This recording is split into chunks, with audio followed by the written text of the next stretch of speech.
back again with this case. Let me make sure that you can hear me. Go where we are. So we started earlier tonight. Back again with this is the case of Mackenzie Shirilla.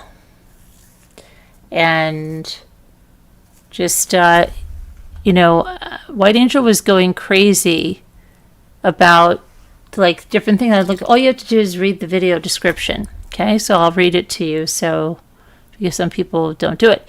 Mackenzie Shirilla, Strongsville, Ohio teenager, was convicted of intentionally crashing her car at nearly 100 miles per hour into a brick building, killing her boyfriend, Dominic Russo, and a friend. Her family, meaning Mackenzie's family, which you don't know this yet just by this, maintains the crash was an accident and was caused by an undiagnosed medical condition. But Mackenzie's appeals have all been denied. In the early morning hours of July 31st of 2022, 17-year-old Mackenzie Shirilla drove her Toyota Camry into a large brick commercial building. Now, if you remember when you saw the videos where they were getting her out of the car, how long it took to get her out of the car, and her head was under the dashboard, okay? And the other two were deceased. And it was some hours that before that it was called in, because then a lot of inconsistencies with the crash came out, things that we saw with the Life 360, right? And so the 19-year-old friend Davion Flanagan was also killed on impact along with Dominic Russo, who was 20 years old. And data from the car's event recorder showed that Mackenzie floored the accelerator in the moments before the impact, and she never hit the brakes. She survived the crash but was seriously injured, and during a bench trial presided over by the Cuyahoga County Judge, Margaret Russo, the prosecution argued that Shirilla deliberately carried out a premeditated murder. And it described her as hell on wheels. Evidence showed that Shirilla had been in a toxic relationship with Russo and had previously threatened to crash the car while arguing with him. And you heard that in the mother's testimony when they botched that up. That poor woman, just ridiculous how they. The vehicle's data showed that Shirilla accelerated to almost 100 miles per hour before the impact, did not brake, a fact the judge cited to indicate intent. There was security footage that was played in court that showed the car moving at a normal speed and then suddenly accelerating just before the crash. In August of 2023, the judge convicted Shirilla on all 12 counts, including 4 counts of murder. She had a mission, and she executed it with precision, the judge said. She and her family and herself have consistently maintained that the crash was a tragic accident and that she experienced a sudden medical crisis, possibly related to something called postural orthostatic tachycardia syndrome, or POTS, that caused her to lose consciousness. She was sentenced to 2 concurrent 15-year to life sentences for the murders, with eligibility for parole after 15 years. She's serving her sentence in a women's prison in Ohio. New jail calls have been released. Yeah, these are new. There's a lot of stuff that you probably haven't heard or seen that I have. And I decided to get all the discovery, the police cams, jail calls, and do a Mommy Ramblings true crime deep dive into this case. Thank you for joining us. In case you don't know me, my name is Carolyn, and I'm your host here at Mommy Ramblings. I never really introduced myself. Some people introduce themselves all the time, you know. Okay. Let's get going back on this case. So this is part 2. You'll want to go see part 1. if you haven't. But don't go now. You can see it later. We're gonna do the interview next with the brother, Angelo. Right? You've heard Angelo mentioned. Where's my glasses?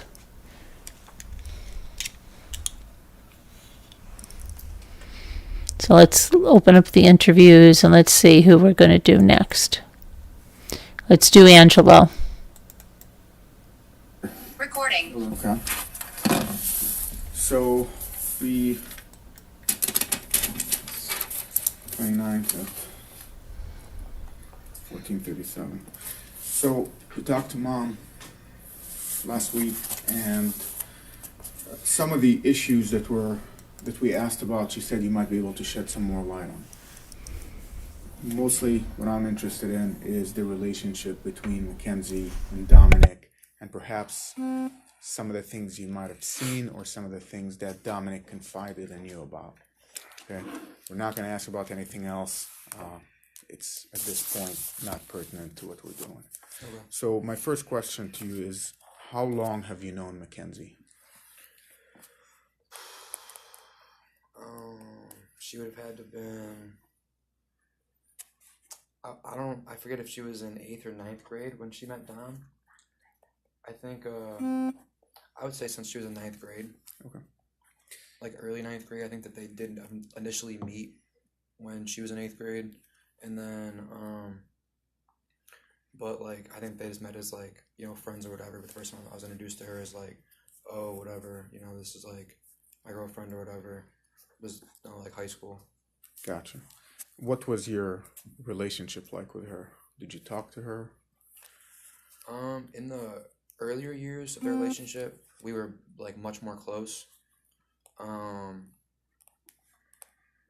She would like come to me with a lot of stuff, like kind of talk to me like a big brother, you know. And there's many times like they were having issues even years ago where Dom would want to break up with her or something, and it wouldn't be like that simple. It'd be like, you know, like from time to time again, it almost like she'd have like issues, you know, like self-esteem issues, like she'd get crazy about stuff, like accuse him of cheating and stuff when he's not, you know what I mean, stuff like that. And just then for a while, you know, I would talk to her, and you know what I mean, then it would be like not constant, but there'd be like every like week, like couple weeks at one point, or like week or so, where they were almost breaking up, and then she'd be threatening to hurt herself.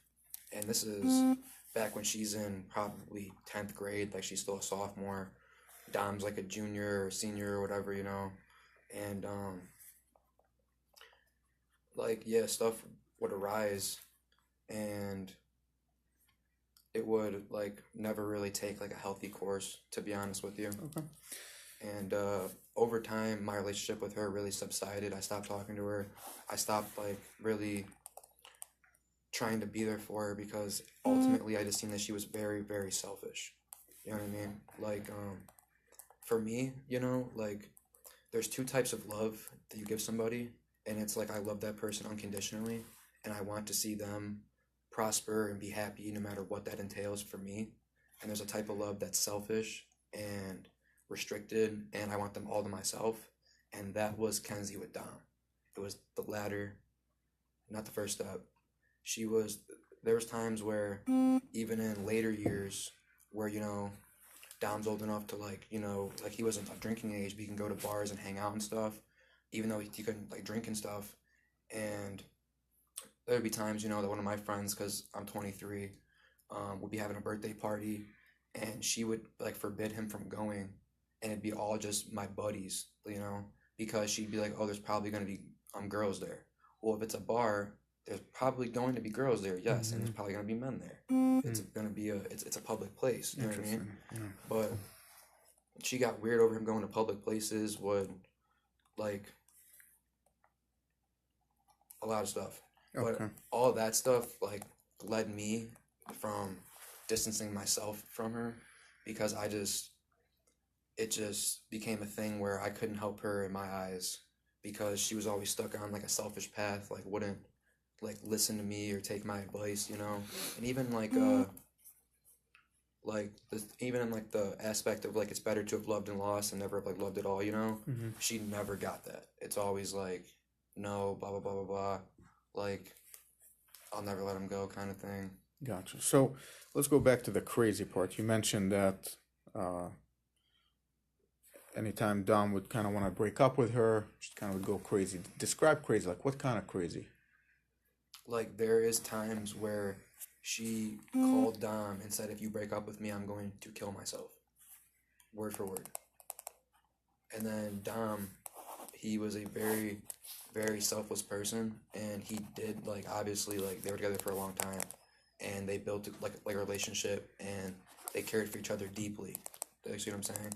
And even though Dom did care for her deeply, I'm not disputing any of that, but he's seen all the toxicness that she was putting onto him, and every single time he would try to distance himself, like, from that and say, hey, we could be friends, this and that, blah, blah, blah, still here for you, like, you know, but, like, I want to break up or whatever. She would say stuff like that. So how do you know that? If you don't mind me asking. So she told you, or she's told me, he's told me, they both told me. Okay. Like, this is her not recently, because, like I said, like, we haven't been, you know, close in like a long time. But, I mean, I've gotten, like, new phones since, so I don't have, like, text the records on here. But if you went through the service provider or whatever, you can even find text records a couple of years ago of just, like, me having long paragraph texts with her telling her, like, this and that, and trying to, like, be accommodating and nice to her about stuff, and her just not listening to a word I'm saying. And, I mean, it's a while ago. On that note, before we go, have you had the same number, even though you got a new phone? You've saved that number? What is your phone number?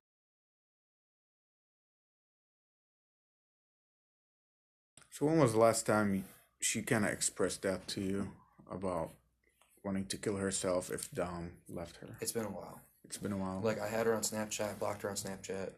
For a while, I had her phone number blocked. Because even I'd be with Dom, and she would nonstop blow up my phone, trying to say, like, where is he, blah, blah, blah. Like, he'd miss one of her calls. He'd be driving or something. And he'd miss, like, one of her calls, and I'd have to call her on my phone and be like, hey, relax, we're going to get some food. And it'd be like even that would be like a thing. You know what I mean? Where was she living at the last, 6 months or so? Pretty much. Pretty much I'd seen her at Dom's house, like, every night almost, you know? Even, like, at times when, like, me and him, because, you know, Dom, like, making music and stuff. So every times, like, me, him, and his buddy Blair, we all, you know, like sing together and stuff like that. We'd be in this room with the mic and all that, making music, and she's just sleeping on the couch by herself. Like, it's like, I don't know if that's, like, I never really asked Dom, like, is she living here or anything, but she's definitely at his house way more than her own, even at night times and stuff like that. Do you know if she has any property at the house? Clothes, makeup, stuff like that? Oh, yes, for sure. Okay. Yeah. Still all there. Yeah, I mean, obviously I went through that. Anything. I haven't Yeah. been able to. Yeah. I did at one point want to gather her stuff up and I just couldn't do. I haven't been in there since I got as close for the funeral. I just mentally and emotionally can't do it. So Has anyone else had access to the house? Just me. Just you two. Okay. I haven't been there in like a month keys. either, honestly. It's been hard for me, honestly, too. Yeah. But Has her attorney reached out to you about the... Because they have reached out to me, and I said, we're not getting involved in this. Oh, to try to go over there? Yeah, because they wanted her driver's license, and we said, first, her dad reached out to us a couple of times, and I said, at best, you can come request an escort. We'll call Miss Russo. If she says yes, we could arrange it. If she says no, we're done. And then last time when he was kind of getting under my skin, I said, no, we're not getting involved in this. And so he had his lawyer call me. And it was the old lawyer from Columbus. And I told him the exact same thing. I said, this is not a criminal matter. We're not getting in the middle of this civil stuff. Right now, emotions are high. The Russos are grieving. This is not the right time to get her driver's license. Yeah, I mean, it's just... So I know her DL is still in Dom's house. Well, if it's that, But why wouldn't anybody even say anything to me? And let me tell you, that rotten son of a bitch father of hers never said a frickin' word to me. I bumped into them at the cemetery. Of course, my place, I have to bump into him. And that bastard never even said, hello, how are you? I'm sorry. Nothing. Nothing. Radio silence. Not a word. If it came to it, would you have a problem with us coming over and just taking some pictures of her things in there? Or if you want to take fresh you pictures, take them, just get them if to you us. or if you're okay to go in there To I show know her I would- living there. Yeah, we really want to show Makeup, what clothes does she have? Like a jacket, or does she have like underwear and stuff where it establishes toothbrush, residence? makeup, right? She had clothes at my house, which, remember, I always maintained the room for Dom, his Right. own room. It's still there. But she had clothes at my house. Okay. I would be washing clothes, and I was washing her clothes. I can say that, and that was before he even moved next door, which we kind of just considered it all our big house because he just could not sleep in the same house with Christopher. They just had a conflict, and Right. it just Right. stressed him out too much. So Well, and it's kind of nice that it was right next door and he could just stay there and right, and come over for breakfast and dinner and the whole bit. And, We just want to establish that residence piece. We Oh, want to yeah, well, we I want know to in- show that it's proceeding to multiple crash. places, so So there's, I remember seeing shoes in the living room. I know there was purses in the back room, because when we were looking for his clothes and shoes, that's when I brought it up. And then I would I was ready to just take it and throw the stuff out. And then I said, well, I don't know where this came from. I don't know who gave it to her. And I just put everything back. So I have touched the stuff, That's but okay. I left it where I found it. I got it. And then, so at least in 2 rooms for sure. Yeah, if you can maybe either take a recording of it or take pictures of it, we just want to be able to establish, hey, She's because living her as an dad adult. slip of a tongue, and he's like, oh, she's been living with the Russo, and then mom right away kind of jumped in, was like, no, Something- she just visited him. No. Something else too is I know this isn't obviously that you're gonna protect your own daughter in this instance, but I had a buddy who went and seen Kenzie in the hospital actually, and was like, how's it going, blah blah blah, and then as soon as something did come up about the crash, her mom shut it down and said oh, we can't speak of any of that because of legality matters. There was a point in time where I was texting her mom directly about her daughter's problems, about Kenzie's problems, saying this and that. I remember at the time her parents were trying to give her antidepressants, okay? And she was already getting antidepressants since I believe middle school. All right? And teenage girls, they have a lot of drama going on. And to me, to be honest, her drama didn't seem any more than a normal teenage girl that just might be a little high strung. Do you see what I'm saying? So, she was on, I think it was Zoloft or Prozac, one of the two, I forget, for over a year. And, well, she hasn't taken them in forever either. But, this is back in, I think, 8th grade or something, 9th grade that she quit. And then I started talking to Kenzie about it, and Kenzie was telling me that, the pills, made her feel worse. I started talking to her mom about that, and her mom just kind of had this attitude, don't tell me how to raise my daughter. And I'm like, well, I'm actually, not to say too much, but I'm a psychology minor. So it's I know a little bit about this stuff, and she doesn't have any, you know what I mean? She doesn't seem like she had any issues, you know what I mean? So, I don't know, I feel maybe, obviously being exposed to antidepressants, but you don't really need them, might have, do you know from messed her up in some way, I don't know. do you know from what was your relationship like with Dominic? Were you guys close? Did he confide in you? Okay. Yeah. So would you say it's fair that Dominic perhaps shared some, I don't say secrets, some brotherly information with you about her? Hey man, geez, I can't put up with this, or I'm worried about my safety. She's a crazy driver. I don't want to get in the car with her. Anything of that sort?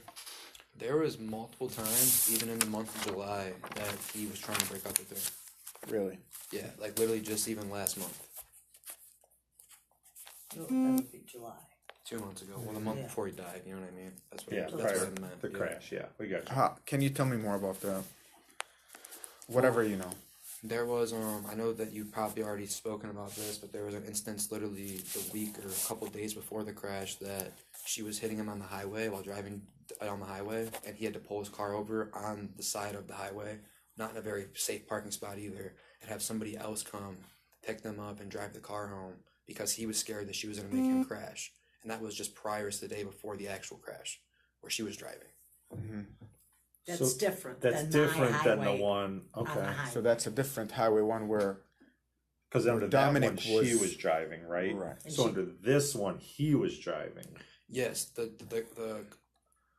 highway thing before the crash, he was driving, she was hitting him. Okay. He's driving, she's hitting him. He has to pull over on the side of the highway to avoid any possible. And how do you know about whatever. this? What's your I- source of information? I was actually I was already on vacation, right? I'm pretty sure. I was out of town, or else he probably would have just called me. Okay. But I was in Florida, so he called up a family friend, and his name's Chris, and Henchman? yeah. They already know. Okay. Yeah. Yeah, Yeah. because my text is to her. Well, I'm I not gonna wrote sit here and Hench. call him Hench. you Well, know? they already Yeah, know he's we called know. Hench. Well, it's in the text. Yeah. They refer to Okay, him well as then Hench. he called Hench and said, "Hey, can you come pick me up?" And Hench came and picked him up, and then I heard about it. I don't know if he even really. I was still in Florida when he passed. Okay. And so he these didn't are really- two he didn't really different talk to me incidents, about it, right? But I talked to Hench about it. I talked to her about it, and that's one thing I didn't hear from him. But I wasn't in town. Okay. Yeah. But you heard it from Hench that. And you know, he's alive and it gets personal knowledge of that. So he's picked him up twice. I didn't know about that one when we interviewed. Right. We just knew about. Yeah. Yeah. Okay. So two. All right. probably And have to and talk to Hench picked him up from both of And- those. yes. Wait, Yeah, Hench we got picked it. him up twice. Yeah, because Yeah. remember the time that when I was gonna it was that Sunday when it was raining, you were in town. I was in the garage, had that testing the next day, and she was threatening to crash the car and kill them on the highway, and I had to have Hench go get them then in the pouring down rain in my car. Is it the same situation? Am I just like mixing it up? No, because she was driving, and this time Dom was driving. Yeah. One time she was behind the wheel, and then the other time Dom was behind the wheel. We knew a lot about the one when she was behind the wheel. I don't think there's a whole lot that I've found yet Yeah, in I'm her pretty sure. phone that talks Listen, about that one. I heard it from someone else, so it has me questioning if I have my story mixed up. But no, I'm pretty sure I was told that he was driving. Okay. And he was. That's okay. We'll clear it up with Hench. Yeah, we can double check Okay. with Hench, see how. He'll I don't want to. talk I don't want to give Yeah, misinformation. no, you know? that's fine. That's not a problem.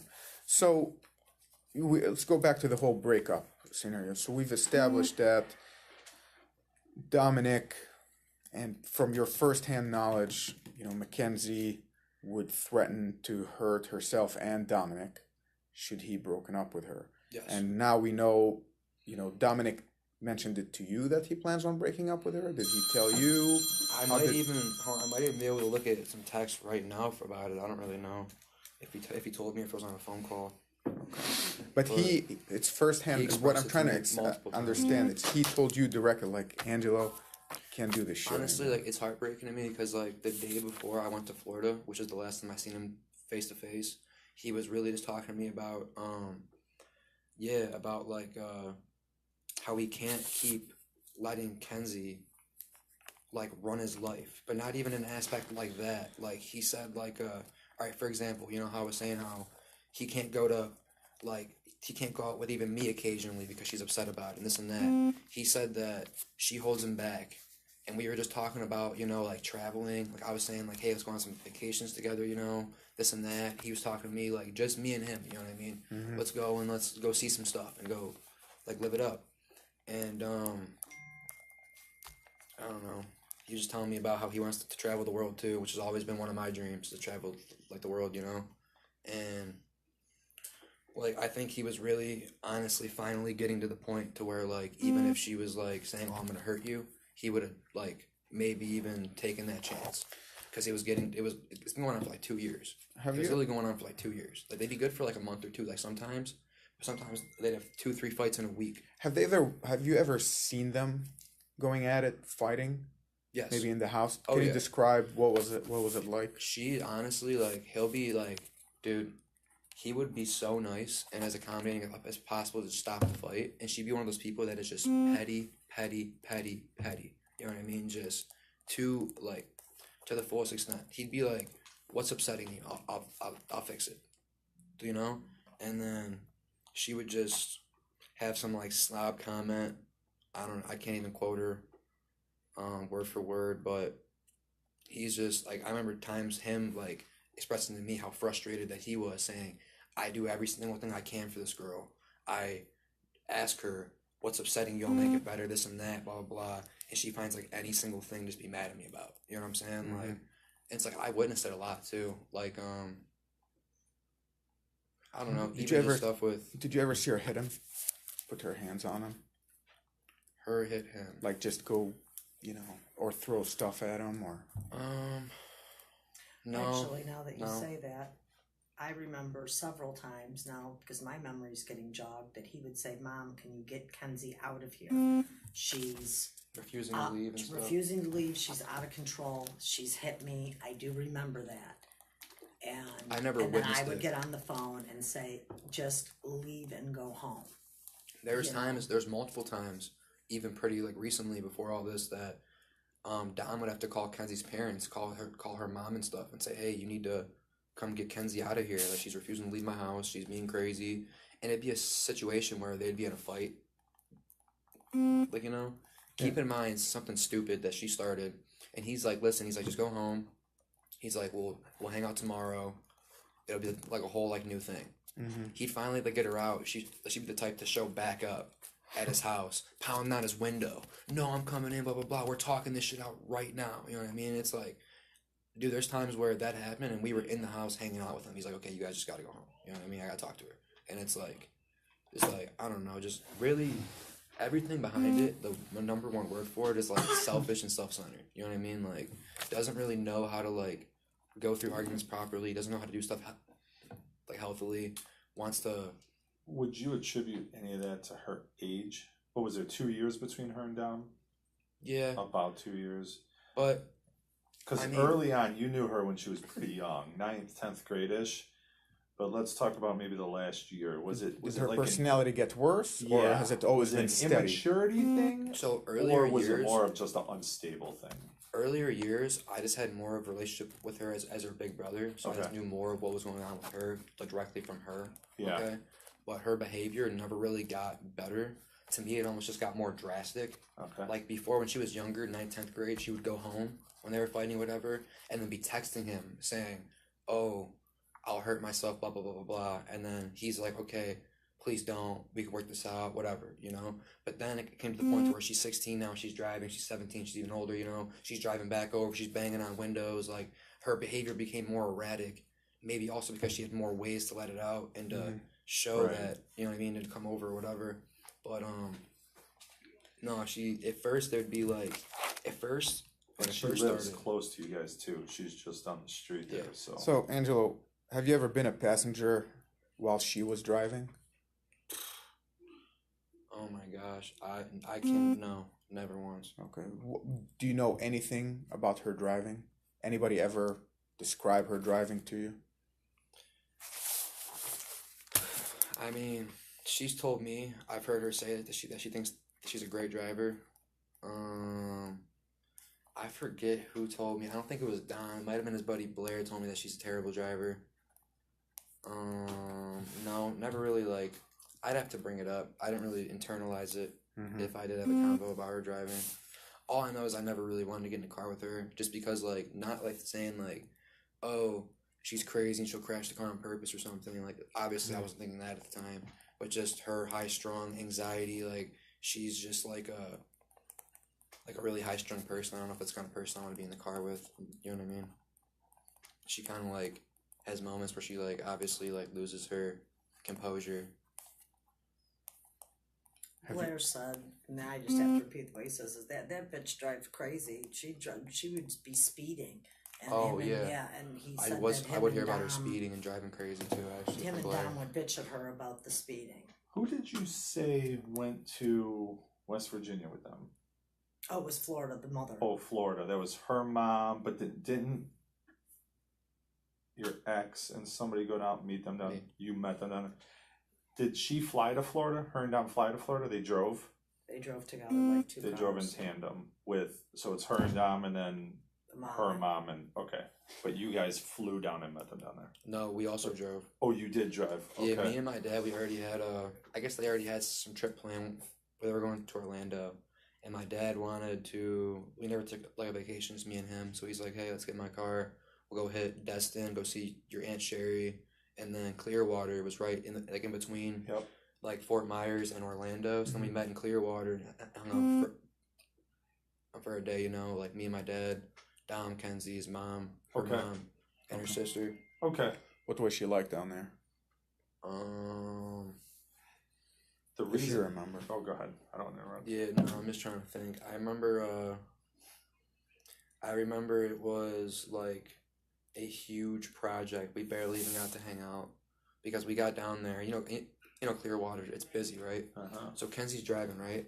Kenzie refused to let Dom drive, and so she's driving the car, and so we're going this way. There's a big like roundabout on the main road of Clearwater. And it goes in both directions. Most of the shops are all like this way. So going down the roundabout, we kept saying turn right, right? She went around the roundabout twice, like, and ended up going like had to turn back around, come back and missed it again. And before she finally went the right way, we're turning around, saying just stay where you're at. We'll just like come to you. We're driving back. They don't listen. Keep driving this way now. They're over here now. We got to come back. It took us 45 minutes just to even figure out where they were going. Then we didn't even get parked together, okay? Because then after all this driving around and all this trying to figure out like how to pull up next to each other, finally Kenzie just decides that she's starving and needs something to eat. And Dom says, okay, like now I have to take Kenzie to get some food. And hold on. So when you and your dad drove down, you did not caravan with them. You were on your own timeline, essentially. Yeah, we were just meeting at the beach, you know. Okay. And we all met up at one spot before going to the beach, and we just decided they decided more like it'd be easier to just drive separate. Did Dom tell you anything about her driving down there? We heard an incident that happened on the way to Florida. Did he mention anything to you about that? Involving her driving? Incident on the way to Florida? Something about her driving. Say something about it. You might like jog my memory. I'm not really sure. Just, the unsafe driving to where, speeds and, kind of closing up on people to where he might have not felt safe to actually come back. Anything about that? I think I remember him saying something to me about how he drove mostly. Okay. And because it was more comfortable, but I don't think he went into detail about it. About did something to you about it or something? No. Has anybody, or is that just like? No, again, one of the things is we got a lot of the kids telling us things, and we were just trying to sort what. I think he told me he drove mostly. He drove the whole most way. of it. Okay. So like obviously though, in that like obviously you'd split up driving, unless you just feel more comfortable driving. So that kind of already like let me know. I mean, I don't know. I was nervous to begin with, and so was my dad. Even before like they left, saying Dom and Kenzie driving, just them, because like Kenzie's, we've already said enough about like her driving, and then Dom, it's not like he's the greatest driver either. Like he's a decent driver, but he's got all this hair in his face and stuff, and brushing his hair, like trying to see and shit. It's like I was nervous about either of them driving all that distance, to be honest, but not like in terms of Dom being crazy or anything. Just like you know, so being lackadaisical. I got how you. he is sometimes. So the just to be kind of very clear cut with this, recently, I'd say maybe 2022, did Dom say anything to you about being concerned for his safety? Not maybe something malicious, but something like, hey, you know what, this girl's gonna get herself killed, or get somebody killed, or get some innocent driver or pedestrian, somebody killed because of her driving. Anything that maybe, any conversations like that between just, two brothers, chopping it up? She'd make threats. He'd definitely say that she's the kind of person to follow through with those threats. He believed she would follow through? Yeah, not like, I mean, obviously everybody makes false threats and empty threats and stuff like that. But some of the stuff he would or she would say, I do remember him telling me, yeah, Kenzie's crazy. She would actually probably do that shit. So, since the crash and the passing of Dominic, has she been in contact with you? Has she reached out to you? She texted me multiple times. I could read you the text word for word. She never once said, I'm sorry for your loss. She never once said, I'm so sorry for what happened. She never once took any responsibility. Not even having to take any responsibility. Just saying, I'm sorry Dom's gone. Like, anything. Mm-hmm. But she asked me for forgiveness about 10 times. Saying, Really? I hope that you forgive me. I still want to be a part of your family. Listen, I'll just show you the text to make it easy. I would rather you see the text, because these disgusting. Well, he's looking for that, so I don't forget. I don't even know if this is even relevant. I didn't even open the last ones. I'm opening them now, though, for you guys. But these literally disgusted me. We went canoeing last year.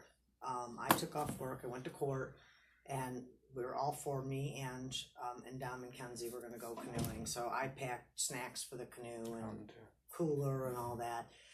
So we had a bag that had like chips and that sort of thing that was separate. You didn't put in the bags because so they'd crush. Well, we forgot. She ruined the entire canoe trip. She sat there and threw a fit that we had forgotten those chips, that she had nothing to eat. Tantrums. And I kept saying, we're enjoying our day. There's no fighting. We will find something for you to eat. You know, we even stopped at the one bar. Remember She that? was not satisfied with anything. No, nothing. It didn't matter what I had. It was not, she did not have those chips, okay?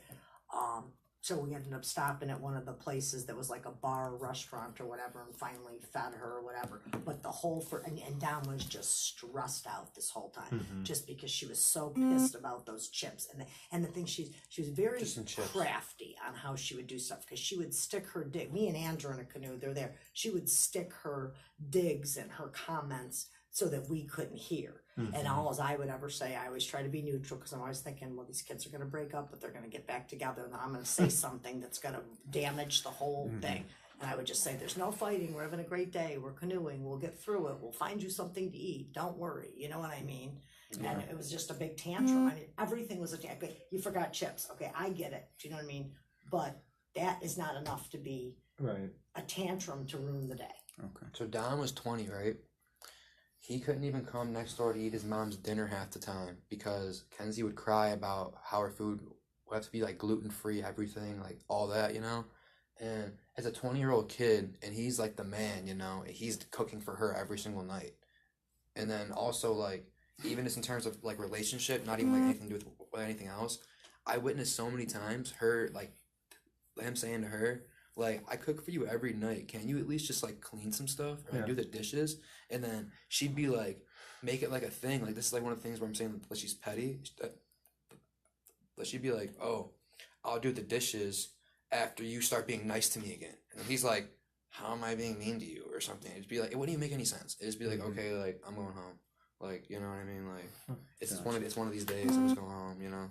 Can we see those texts when she did not express First, remorse or apology? To protect you and your family, because no matter where you live or what language you speak, we all need protection. RAID. Protection for... This is her obviously after the crash.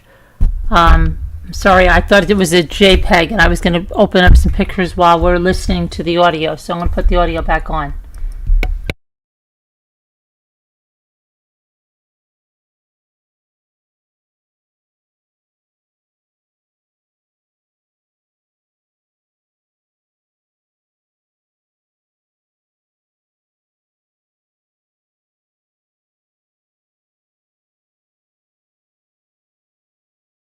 Recording. Okay. So from messed her up in some way, I don't know. do you know from what was your relationship like with Mackenzie, we're gonna go canoeing, so I packed snacks for the canoe. Say something that's gonna damage the whole thing. The thing, like, this is like one of the things where I'm saying that she's petty. But she'd be like, oh, I'll do the dishes after me. And it was just to say Dom's phone died. The last time she texted me before, if you hate me, but tomorrow for the funeral, would you be able? August 6th, when she at work, was how long it was since we talked before this. She texted me on August 6th, okay? Before that, the last time she texted me was May 7th. Okay, let me So- write this down. So May 7th. was the last time she texted me, and it was just to say Dom's phone died. The last time she texted me before that was she was asking me if I could do homework for her because she was too lazy to do her math work. Wow. And So, I mean, honestly, like, May 7th, and then when was the next time after May 7th? What was the date? August 6th, after the crash. I think Okay. that was the day she got her phone back. And you could read it. This is what she said word for word. August. You want to read it out loud so we can hear it? No, Hey, it's okay. I'll read it for here. It says, "Hey Angelo, that's August 6th, 4:14 p.m. Hey Angelo, I don't know if you hate me, but tomorrow for the funeral, would you be able to go in Dom's room and grab some photos from his desk for me and him so I could put them into the casket so he can be with me forever?" Doesn't say sorry, doesn't say nothing, doesn't say anything. It says, "Hey Angelo, I don't know if you hate me, but can you go grab pictures of us and put them in his casket so I could be with him forever?" How, like, honestly, how psychotic does that sound? That sounds fucking twisted. She texted me again after that, and all just to say, "Please let me know." Then she texted me again, August 23rd. Actually, she did say sorry one time. First time that she ever said this. She said, here, you can read it if you want. It says, "Hi Angelo, I just wanted to say I'm so sorry. I know you probably think this is all my fault, and I'm not asking you to feel bad for me, but I just wanted to say I'm so sorry, and I know you miss him so much. I wish he was here too. This should have never happened. He loves you so much, and I know. Yeah, I know. You know that. I don't even know what to say to you or just feel so bad. I hope you guys can forgive me because I'll always look at you guys as family. You don't even need to respond to me. Just wanted you to know I'm so sorry." Okay. But see, even these texts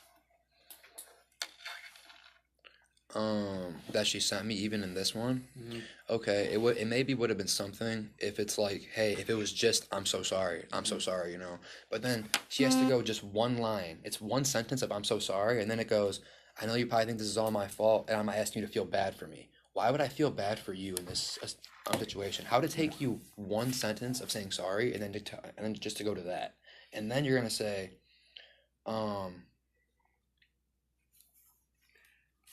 I know that since we gave her it's phone like, back and then she to says, her, "I hope you guys can forgive me." In the first text where you finally apologize, right? So I'm finally saying, "I'm sorry I killed your brother. I hope that you forgive me." How's forgiveness and me feeling bad for you even on your mindset?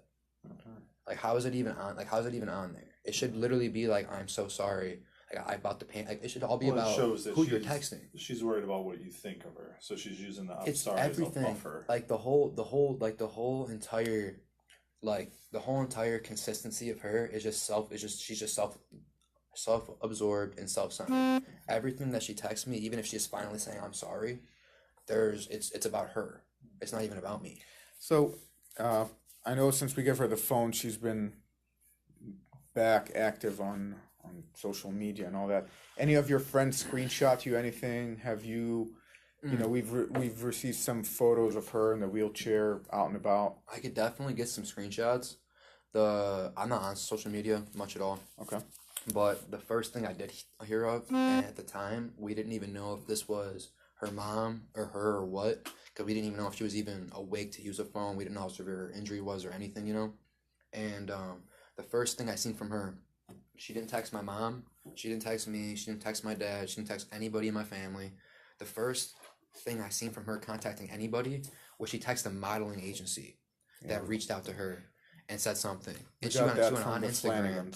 But that was before even, like, you're going to go and reach out to a modeling agency on Instagram, let them want to use your picture before texting Several people have made us aware of that. many people in between that should have gotten that text beforehand. You know what I mean? Right. And then, like, her mom, her dad has still never even texted me once. I already previous to this had somewhat of a relationship with her mom, talking about her daughter's issues or whatever, and what I think or whatever, and you know, and it wasn't like we never talked before. You know what I mean? I'd come say hi to her in the driveway. You know what I mean? When she was dropping her off, and before she was driving, that was a while ago, but she definitely has your number. She could have she's reached out. never said not even a word, not a peep, neither from her dad or nothing. You know what I mean? Do you? I was just gonna say that just a thought that she always is concerned about who hates her. So we were, again, like I have to see her at the cemetery all the time. Now she's been sort of telling me when she's going, so I've been able to kind of avoid it. But I'm still talking to her. Told you I would. That's right. Well, plus she dangles all the pictures of Dom and videos and claims she just found this. Let me send this to you. And I know, come on, that's her way of just here to keep talking. But anyway, the one kid came over and introduced himself, said he never knew Dom, but he was good friends with Davion. They had met at Grace Church and blah, blah, started talking. And, you know, so I saw Dom's mom and Mackenzie was there. And there was another lady there with her daughter. And I think the dad was there again. And she said, well, just thank you so much for not hating me.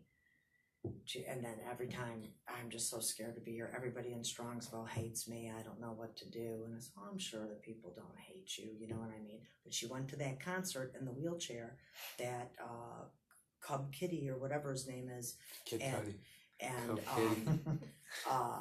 And she was there with her girlfriends and the one girlfriend's mom too. And they had her in the front row. And then she was getting piled on, I guess, because they get all, and I'm hearing this all from her, okay? You should not be in a wheelchair and be at a concert. They were all piling in. I guess they do this dancing and they squish up and everything. So, you know, the monitors had to move her to the wheelchair to a different section and all of that. But, yeah. So, and I forget the girl's So name. which concert was that? Because there's two that she's been to. Listen, No, and there's listen, two. I just only for This the is record, Nautica. This is the one at the Nautica Pavilion. listen, here's the thing too. We got pictures like from Kid Cudi. somebody from Strongsville who was there. Texted us. And here's the thing though too is like Kid Cudi. Like I love Kid Cudi. Like when I was like like younger, and he's like all talking about Cleveland. Like Cleveland is the reason, all this stuff, blah blah blah, and really like kind of took like a different edge to like he was like a rapper, but it wasn't rap. He wouldn't be talking about violence or anything like that. He'd be talking about like, like communities and like himself and like stuff like that, and like a little bit about pot and stuff like that too. But and I love a Kid Cudi. I was so distraught. I heard about the concert in June, and I was so distraught. I completely forgot until the day of the concert. People are going to the Cudi concert, and I'm kind of thinking like, dang, I wish I would have like remembered about that. But then also it's like I don't even care. You know what I mean? So it's like, to me, it's even like you have that much in you to like remember all these plans and like go do all this stuff. It's like, dude, it wasn't like, it's not like it's like your mom's like birthday. Like, yeah, like, you're not gonna like forget that. But it's like you remember to go to a Kid Cudi concert and get a ride in your wheelchair down here and like go through all that work to go see a concert. But I get like 2 texts from you ever, and you don't even like say something. You know what I'm saying? Like, I don't know. Just like do me a favor. Where her mind's at just does not seem right to me at all. To be honest, I'm gonna leave my card with you, but if anybody does send you texts, we told people send them to us because I'm putting them in my report, showing them to Tim, just to kind of establish that pattern that since I don't want to say she's moving on, but she doesn't seem to care enough. Since this tragedy, she's just gone on living her life. Out and about, and so just even if you're not into it, just maybe text it to mom, have mom get them to me via email so I can attach them to the screenshots and everything. Because I had those ones where she's begging me to go in the house. That's what's even creepier. Right. That they're gonna call you guys about getting her stuff. She has not once said. She said to me, "Well, do you think Angelo's gonna go in there and destroy my things?" This is what she said, and I said, "No, Angelo's not gonna destroy anything." And I said, I can always get together what you have or something like that. She goes, but I want to go in there. And she goes, can't you just sneak me in and not tell anybody? And I just want to spend the day there because November 14th is our anniversary. And I'm just like, I can't even walk in there. Makes you think, what's in there that she It's wants? so bad. Or why does she want, and how could you do Did Dom that? keep cash in there? We looked, that's one thing. He The- just had nothing. Okay. I know you were in Florida at the time of the tragedy here, but any idea why they were going down Progress to Alameda? Do you know in the past if they've used this as a shortcut to get somewhere? Well, yeah, it tells me that they were coming. I forget if it's south or north or whatever. Pearl. Obviously, they were coming towards 82 down Pearl, and then that's just a little cut through. You go, they end up on Westwood. Right, but I know. Do you know why they were taking that? Is this like a normal? It's a normal cut through, yeah. Normal cut through Just, she's always taken. I mean, the reason that I use it is just because avoid all the pearl lights. Because you hit pearl and you go light. You turn down progress, you go right down prospect. You have 2 lights, and then you're home. You know what I mean? Perfect. So that's the reason why I take it. Mm-hmm. I would assume it's the same reason. Okay. One thing I can tell you about that, or that I was curious about, like obviously just to wrap up a lot of what I was saying, you know what I mean? For one, like I heard that Dom was riding in the back seat. That's not true. So he was in the front seat. Okay. Well, that was what we were told I told you that from the funeral director said that. That's wrong. He was front seat passenger. Front passenger. Mm-hmm. Okay. And Davion was in the back. To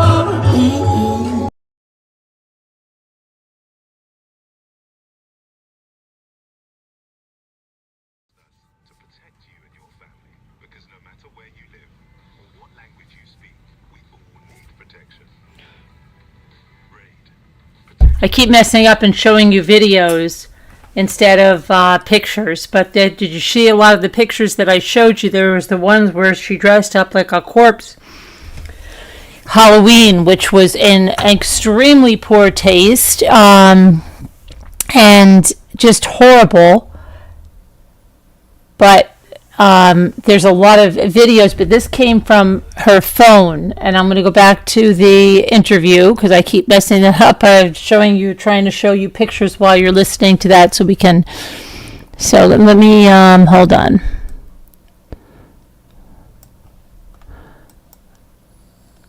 Yeah, I guess this is where she was with some concert that they're talking about. She showed up in the wheelchair. And then those were like the hospital photos. Okay.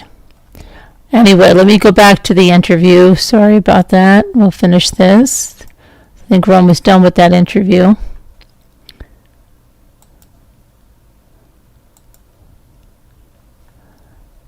Interview.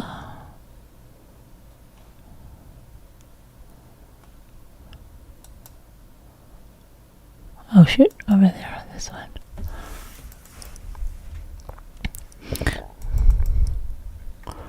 Interviews. Angelo. I'm gonna pick Recording. Okay. And said something. And she Got went that on from the Instagram. Flanagans. But that was before even like you're gonna go and reach out to a model agency on Instagram. Tragedy. She's just. Guys, the drivers found MDMA in his blood. Well, she swerved right. And I'm just like, I can't even look at Makes you think what's in there that she wants. so bad. Or why does she want, and how could, And then that's just a little cut through. You go, they end up on Westwood. Right, but I know. Do you know why they were taking that? Is this like a normal? It's a normal cut through, yeah. Normal cut through Just, she's always taken. I mean, the reason that I use it is just because avoid all the pearl lights. Because you hit pearl and you go light. You turn down progress, you go right down prospect. You have 2 lights, and then you're home. You know what I mean? So that's the reason why I take it. Mm-hmm. I would assume it's the same reason. Okay. One thing I can tell you about that, or that I was curious about, like obviously just to wrap up a lot of what I was saying, you know what I mean? For one, like I heard that Dom was riding in the back seat. That's not true. So he was in the front seat. well, that was what we were told I told you that from the funeral director said that. That's wrong. He was front seat passenger. Front passenger. And Davion was in the back. Okay. She said that another thing I can fill you guys in, and she said she went to a psychic, 3 days ago. I have to look at my phone. And so I said, well, what did he say? Because I'm trying to get everything in writing. She goes, oh, no, you have to call me. Well, she said basically nothing. But what she did go on to say was that, this psychic made it very clear to her that the accident was caused because she swerved left. That makes. That's what I'm saying. So I'm just telling you, this is the latest story, okay? That's her So- story. Yeah. Good. Yes, Tell her to stick to that. yeah.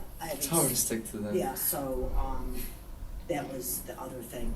And you guys also need to be aware, which I Wait, don't, but listen, here's the thing I don't get. She said that the psychic told her to swerve left, know that she swerved left. and that's what- why it happened. Mhm. Well, she swerved right off the road. I'm just telling you, I don't And know the then- details, I'm just repeating what I'm finding out. Mhm. And I really forget what else I wanna say besides Oh, I'm that. sorry. It's okay about psychic. Oh, you guys should know that, so Dom's birthday was Saturday, and, he always went to dinner with his friends every year. That was a tradition. And there's times that there was family there, and sometimes it was just the friends. So I told my aunt that you're welcome, but we're just gonna, guess what are we gonna do? And I said, we're gonna go to dinner with his friends, just like he would if you're welcome, but nobody else. We're not inviting. It's just what Dom would have done or whatever. So the dad got all pissed off. He threw a huge birthday party at his daughter's house, cake, the whole bit, put up boards, put up pictures, and invited the whole Shirilla family was there. That was Dom's dad, Dom's dad did this. your ex did this. Yes, so I told you I don't, and again, he's the one who thinks that he's been told from, voodoo, yeah, whatever. Yeah, he said that the pendulum told him to forgive Kenzie to the fullest and that it's not her fault or something. And then he said literally that day, I'm gonna forgive her. And like, I haven't even been talking to him because he's just honestly such an idiot to be like, in my eyes, you know what I mean? Like, I don't even know what he could be thinking or whatever, but I mean, even for example, right? There was a situation where my cousin Antonio, right? He's 24, 25 years old, I forget. This is when I'm like 16. He's on the front of a boat, sitting on front of a boat, and the driver hits a buoy, okay, in the water, cuts his legs off, he bleeds out, he dies.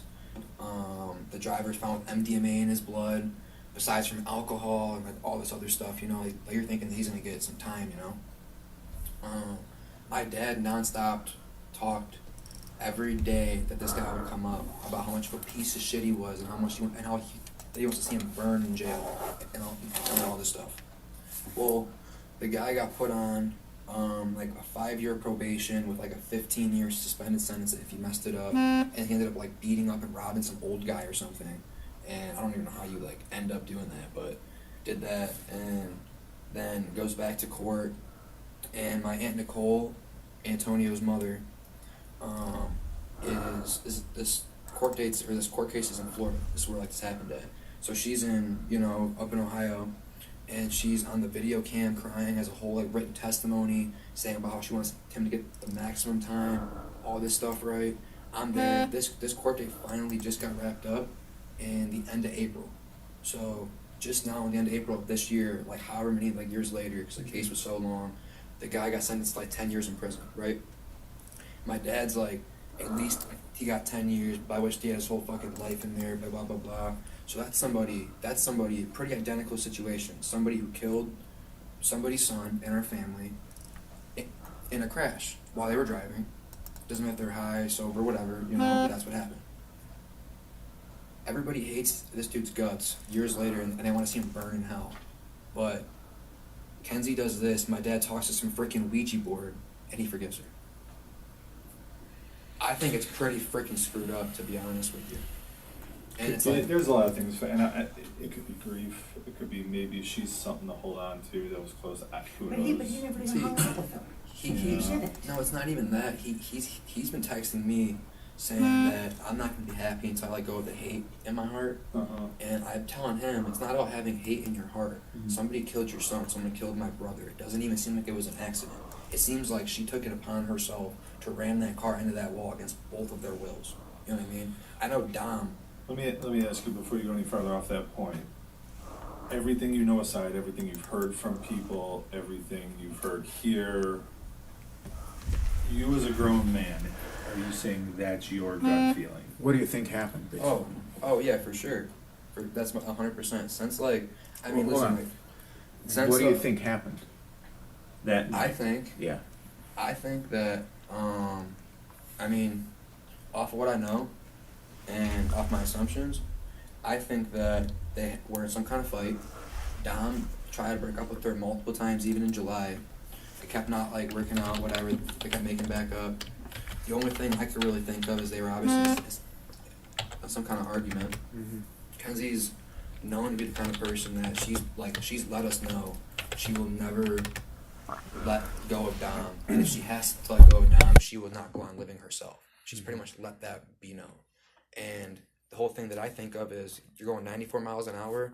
You don't have a very fast car to begin with. You were stomping that gas pretty much that whole entire time. There's no brake marks on the street at all. Even before the hit, you would think that some type of instinct would kick in and you'd slam on the brakes. But to my knowledge, she went straight into it. To me, it seems like they might have been in a fight, maybe not even arguing. I think if it was like vicious arguing I think if it was vicious argument while she was driving, he would have tried harder to spin the wheel. So I could think of it maybe they were lightly arguing, and she starts racing. He's trying to talk her down, saying relax. She might have, I don't know what she had in her head. Okay, I know that we're breaking up, blah, blah, blah, this and that. I don't know what she could have possibly been thinking, but I can't go into details, obviously, because I have no idea. Obviously, but whole idea, main points, I think that they were in a fight. I think that she took it upon herself to purposely crash into that wall. I think that he must have been trying to talk her down the whole time. They swerved off to the right at the end. I think he might have grabbed the wheel towards the end of it, maybe trying to spin him or something. Who knows? She could have been bear hugging it. I don't know. They're hitting bumps too. They're going 90. He could have not I don't know what's going through his head, But I do know that Dom never once in his life ever expressed to me any form of I want to kill myself, I want to die, ever. He wanted to do so much stuff. He wanted to start up his own shampoo lines, his own conditioner lines. He wanted to start up clothing lines. He wanted to get big in the music industry. He loved real estate. He was trying to get into buying houses. He had too many plans and too many goals for his life to plan anything like that. She's the only person who I've ever seen around him say, I will kill you and I will kill myself if this and this happens. Okay. When she's not with him, there's been situations even the week before. There was two situations where he had to get picked up on the highway because they couldn't drive together. You know what I mean? What type of we don't care about pot, but what kind of drugs do you know about her using? I pretty much, honestly, just, to my knowledge, just pot and occasionally alcohol. But I think even, recently, she's not been a big smoker at all because, I'd be over at the house and, even Dom was even barely smoking, in the month of July and stuff. He just was getting over it, kind of, he didn't really have as bad of problems with his ankle anymore, and his problems, it wasn't muscle or bone problems. He had bad nerve problems. Yeah. Really bad nerve issues and stuff. And so he was pretty much getting over that. And I pretty much barely seen him smoking at all. And then Kenzie, I think she was getting sick off of it or something. Some people have I forget what it's called, but you smoke weed and you throw up, or you want to throw up at least, makes you sick or whatever. So to my knowledge, she was pretty much not smoking. So any talk about acid or really shrooms, anything like that? I heard rumors after the crash about there being acid involved and mushrooms and all this shit.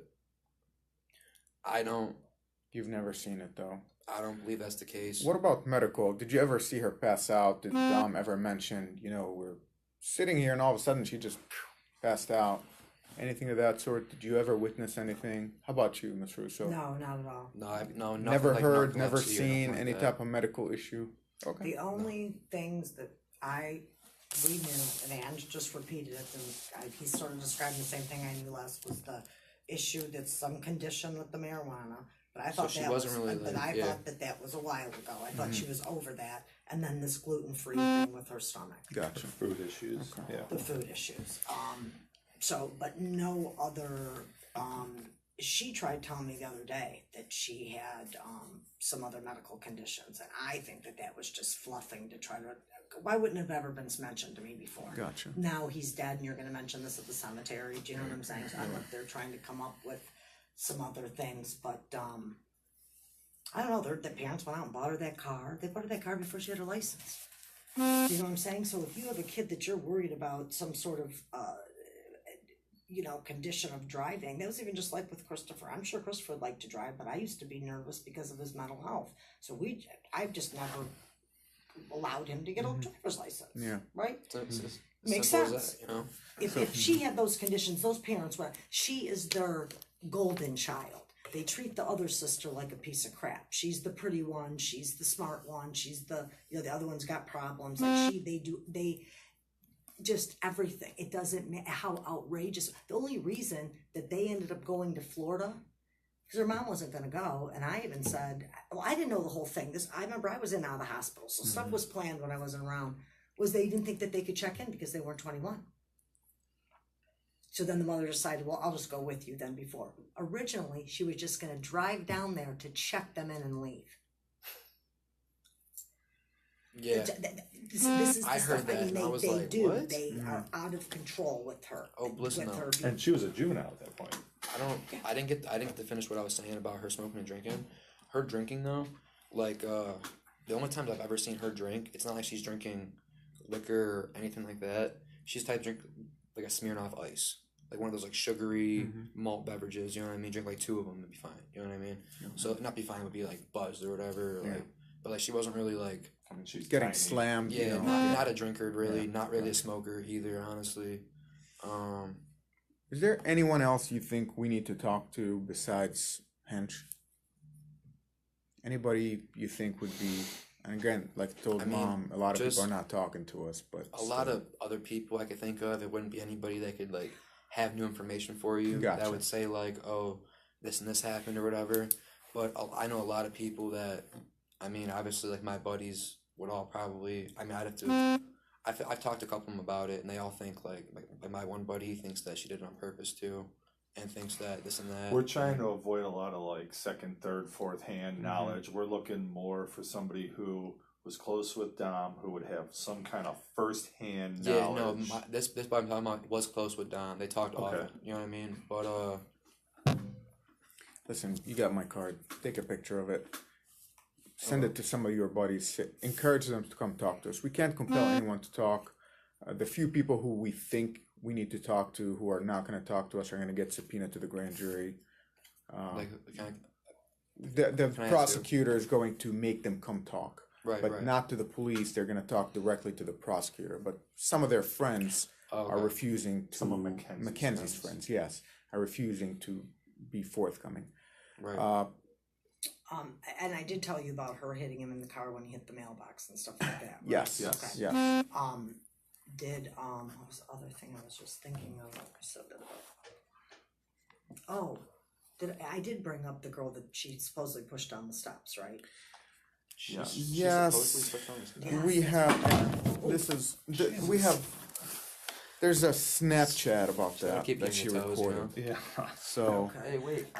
I remember hearing about the situation, obviously. The big when did the story turn into that? Okay, so the big story was this girl fell down the steps, blah, blah, blah. And so how did she fall and blah, blah. She had no alcohol in her system. We have a guardrail and everything. Yeah, and there's a handrail. And then as time went on, Kenzie was the one that told me, personally, she said that these girls were really out to get her because they are accusing her of pushing this gal down the steps. I said, well, why in the world would you ever push that girl? I wouldn't push that girl down the steps. Just didn't think of nothing at the time. But after the fact, I'm sitting there thinking, and I had asked that Houston when he called me. I said, do you hear that she pushed this girl down the steps? Houston believes she pushed her down the steps. Again, I know he's a little crazy or whatever, but he was the one that said that too. Houston thinks that Kenzie pushed her down the Pushed steps that girl like down the first steps. That's when she had that concussion and everything. She fully recovered, but it was a serious thing. I know, it was fucked up. Yeah. So the mailbox I wasn't incident. there, but yeah, Don told me all about it. It was That's like a when I was horror in the story. He hospital. told me that. Do you remember when tentatively? Yeah, it was Hey, do you know something too? This doesn't have to do with anything. I mean, it has to do with something kind of, but nothing really. But that situation too with that girl, he told me that if he wasn't there, that was like somebody else's house, she probably would have died. like he said that he like ran downstairs and started like supporting her head because she was leaking from her face, so she wouldn't like drown in like her blood and stuff. He said that some of her friends started grabbing her, shaking her, smacking her, telling her to wake up, started like trying to drag her up the stairs. They started freaking out, like this and that. He said that most people just ran out the house, dipped, just fled the scene, you know what I'm saying? He said that fucking, like right off rip, he's like calling an ambulance, supporting her, holding her up, you know what I mean? Like, he was like, he told me his whole body was covered in blood because he was just helping around and shit. And then I didn't know that she made a full recovery. Thank God, because I was really worried. I remember hearing that she might have brain damage and all this stuff. And in a situation like that, you know, after the initial injury, it really does matter a lot in how you care for the person. Right. After that, you're really sensitive. If your head's swollen or whatever, that's really tender, and Right. you know what I mean. But I want to say March. March of this year, 2022. Okay. Well, here's so I'm gonna transcribe all these notes, and if I have any follow-up questions, you mind if I reach back out to you? oh, absolutely. Like I said, just encourage whoever some of your friends are, whoever might have firsthand knowledge of Mackenzie threatening, or maybe Dom confiding in somebody about Mackenzie making threats or being suicidal, something of that sort. You know, encourage them to reach out to us. Chris Hench. Would he be willing to talk to? I just want to figure out the whole. Yeah, I can bring him here because he right now doesn't have an operating vehicle. So, Okay.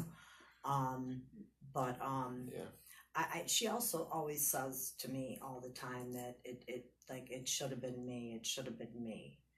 It's like that died in that crash, and I think that was kind of a weird. Like I said when my son died, I wish, why didn't I die in the hospital? You could have taken me. I'm older, not him. That sort of thing. I wish it was me. That's not how she says. She says it should have been me, and I think that's a weird way to characterize. How well did you know Davion? Actually, I met Davion for the first time like a week before, maybe a couple days before I left for Florida, you know. And my knowledge to Davion is that like Dom, so like me and Dom, like the last year or so, we just haven't been hanging out as much as we normally would. To honestly, mostly all to do with Kenzie. Like he's always doing something for Kenzie, doing something with Kenzie.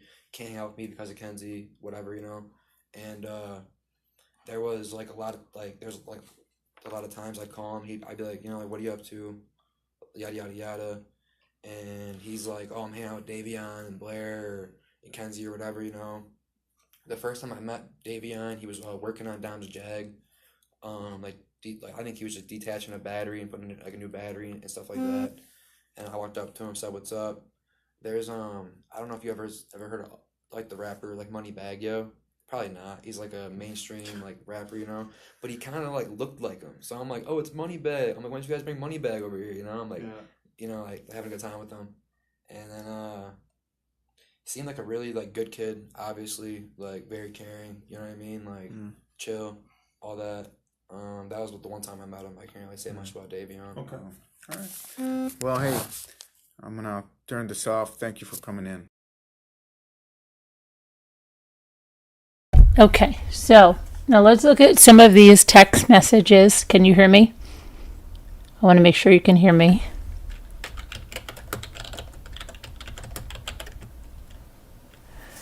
These are from Kenzie.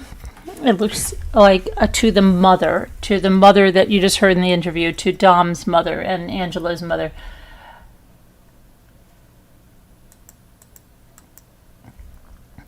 August 4th, like days after the crash. So, the blue is Christine, the mother, so that you heard that. This is the absolute worst. Then Kenzie says, "Could you call me, please?" And then she says again, "Could you call me, please?" And Dom's mother says, "I tried write to voicemail." She says, "Some reason your messages are showing up green on my phone and only coming through on my iPad when you're up. Please, I'll call you. Just text me. I tried to ask Angelo, but would you be able to go into Dom's room and go in his bedroom and on his back desk grab some stuff? Hold on a minute. Gotta pull up the other one.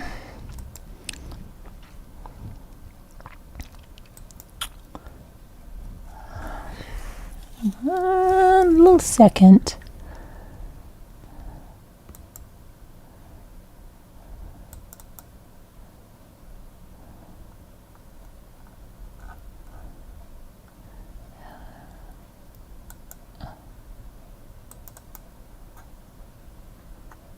Oh shit, I went in the wrong one.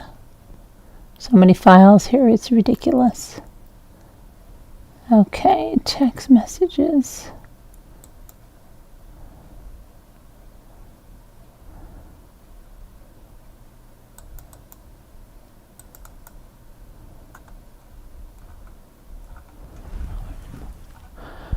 Where did all the text messages? Phone calls, PowerPoint. Oh, it's over here in this file. Silly me. Text with Christine Russo. Okay.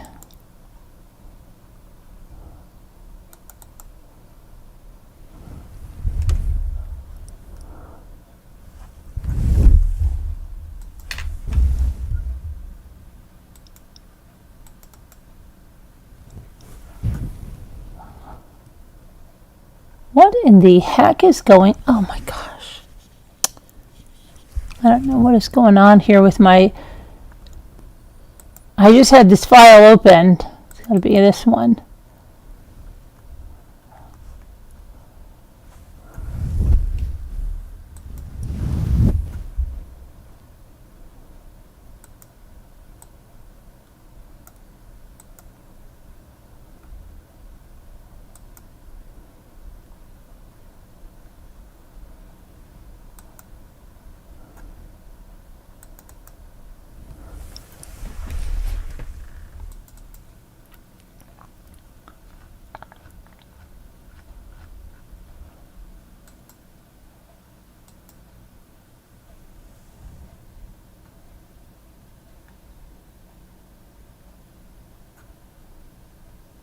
This is so weird.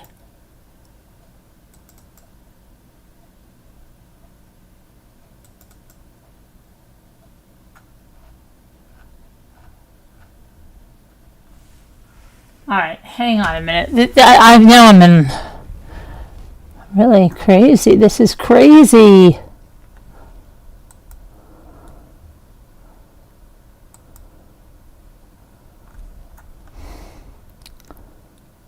Post crash messages. Let me try if it's in there.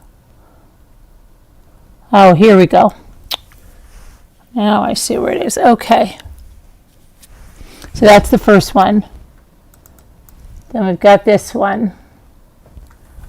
And it says, shows a picture of, this is Christine with Dom and Mackenzie, and it says, I love you so much, Miss Russo.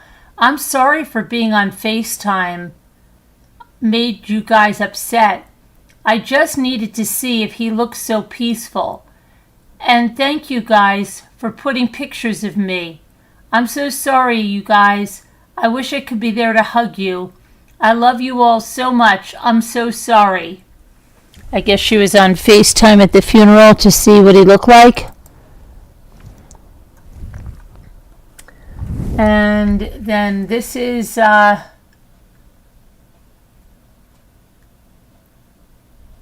both of my purses need to be outside within 10 minutes because I'm coming to get them. My dad is coming to get my purses right now.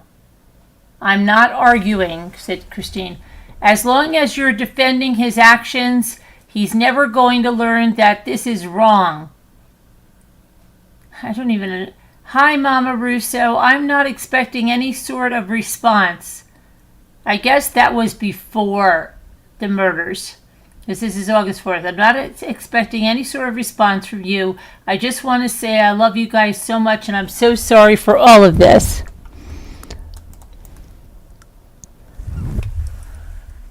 Here's what she said. I tried to ask Angelo, but would you be able to go in Dom's room and go in his bedroom and on his back desk grab some stuff to put in his coffin? I just wanted to be with him. And then the pictures, and showed how she said she dangles the pictures and stuff. August 7th. I had no idea. This is the worst. No words can say. Are you home? No, I haven't been home. This is August 8th. I'm going to be in the hospital for another week or so. I have a third surgery coming up because my neck. Please just text me whenever you get the chance. Then August 9th. Thinking about you. Please text me. August 9th. Just let me know if you want me to stop bothering you. I will always be here when you're ready to talk.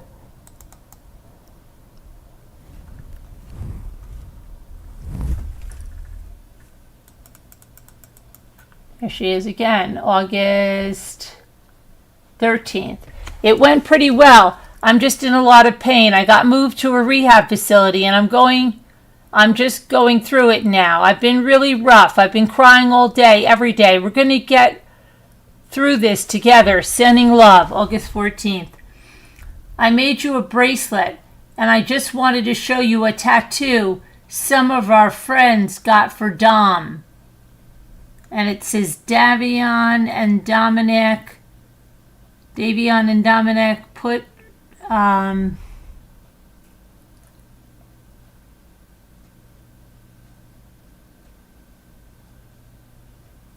don't know what that first word is. Tell you can't run it no more. Okay.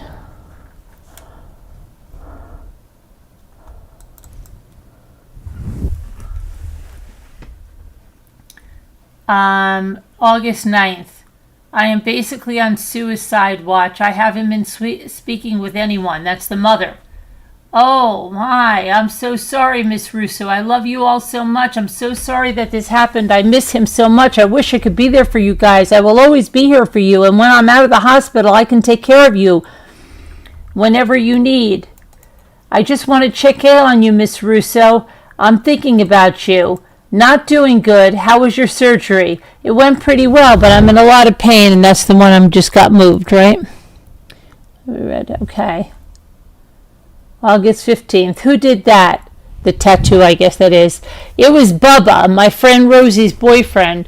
We were all best friends. Thinking of you. How are you doing? Not good. Harder every day. August 16th. It's like literally 2 weeks after her son dies. I totally get it. I feel the same way now that I don't have any more surgeries. I've just been thinking about him. When I get out of here, I want to give you my bracelet that I made for you, but it's okay if you don't want to see me. I understand. She says, why would you say that? I will let you know when I'm home. Then she says, do you have Dom's phone? Then August 18th, I really want Dom's playlist, and I want to see the pictures he had of us on his phone. She said, we will figure it out when you're out of the hospital. She says, I would really like to see you and give you a hug and the bracelet. I bought him flowers for his room and at the memorial. If it's too soon, I totally understand. Everybody needs to grieve. I'm at his grave. They let me out of rehab because there's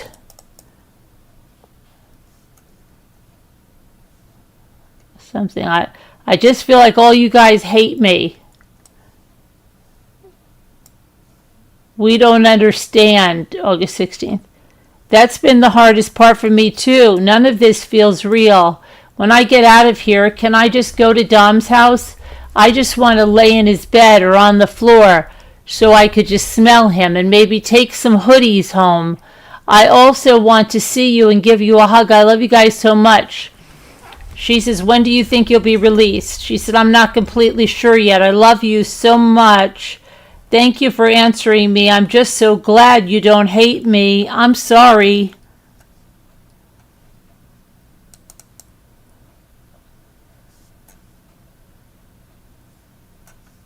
This kid's name is Tyler Proctor, and a few people I don't even know, they keep messaging me on fake numbers and on Snapchat telling me really effed up stuff, and it's really making this hard for me because I would never do anything to hurt any of them on purpose, especially Dom.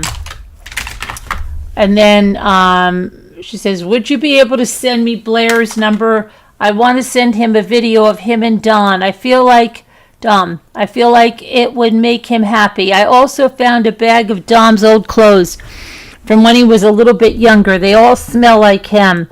And what is that radio station that you guys always used to play? I would be over your house. She says, send it to me.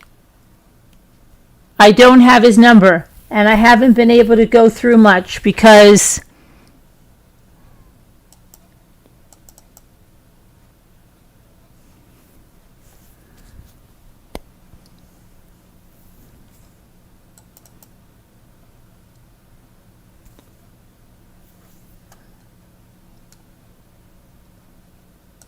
okay, that's when she said, I'm at his grave. They let me out of rehab because there's nothing they can really do with me until I can walk again. So glad you're out. I didn't think it would be this soon. I need some time. I'm still having panic attacks and anxiety. She says, I'll be bedridden for a couple weeks, maybe longer, so that works with me. I'm just so sorry, Miss Russo. I love you so much. Please let me know when you're ready, and I'll be ready whenever you are. I miss you guys. Please don't tell people I'm home because there's a couple of people that are threatening to hurt me and saying they have plans for me. She says, that's terrible. I'm not talking to anyone. Who's doing that?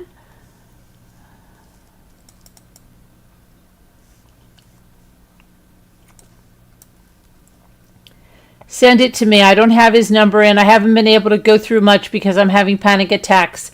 But I'm sure there's some of your things here. I finished the black and white film, so I have to develop it. I never got my prom pictures either. I'm also still trying to get the prom pictures. I want them all on my phone so I can just look through them because he was so happy that day and he looked so good. I have some videos of me and Dom too that are making me feel a little bit better, and she posts a video.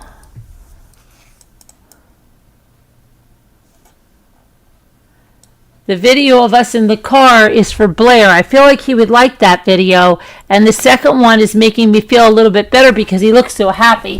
It's just reminding me of him. Yeah, my purse is over there, but I don't even care, to be honest. I just want to go to his house to lay on the floor and take some of his clothes that he loves so I could wear them.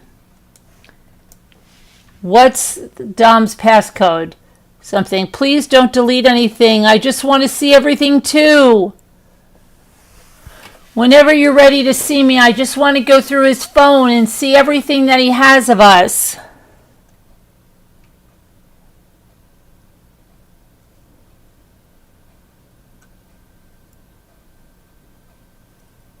I'm trying to see what number I'm on.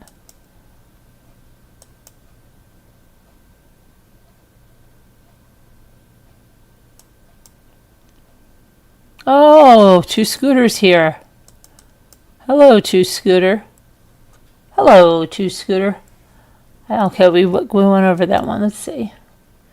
Trying to find all these. Okay, we were around here.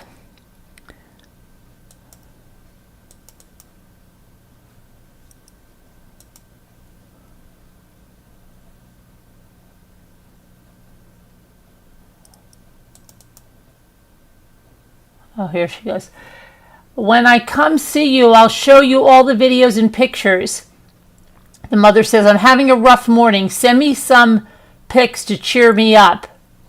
And she sends her 12 items there.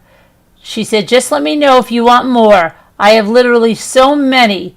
These have really been helping me. Seeing his little smile and hearing his voice and laugh.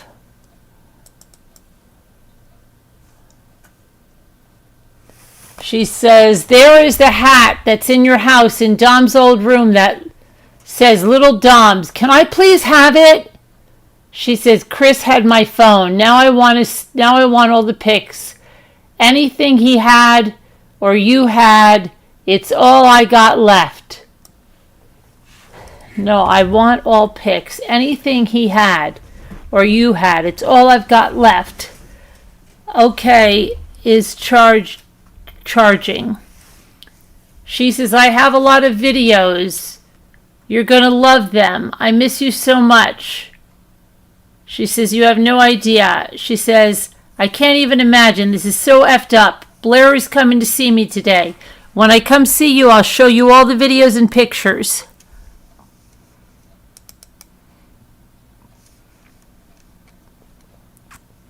She shows a bunch of pictures here. "I will take whatever you have." She said, "I made this to put out his grave.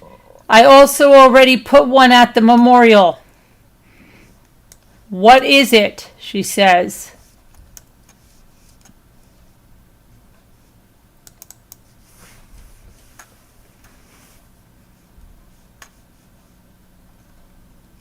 She sends her 10 more photos. "I'm just going to stick it in the ground so he can have some pictures of us there. And I wrote some stuff on the back. I think I'm going to wait to put it there until it's flat because I don't want them to throw it out. I have so many more videos and pictures to throw on my Snapchat, though. He was such a perfect human."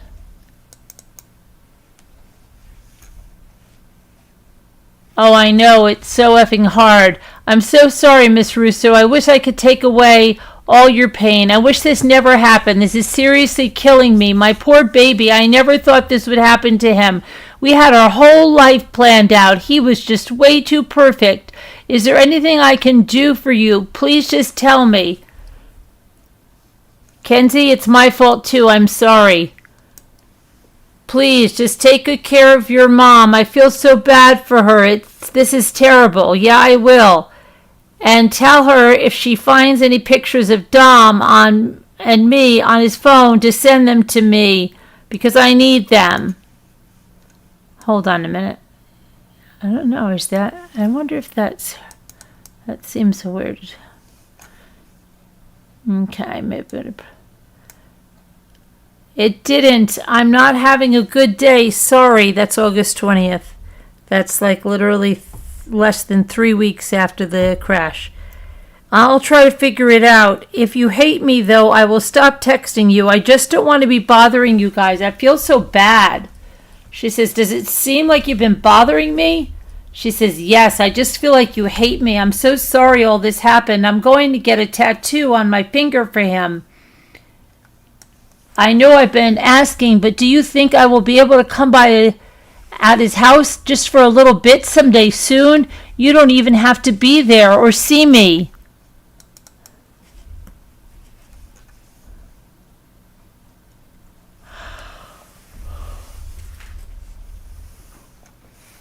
Okay, that's the one we just went on. Go to the next one.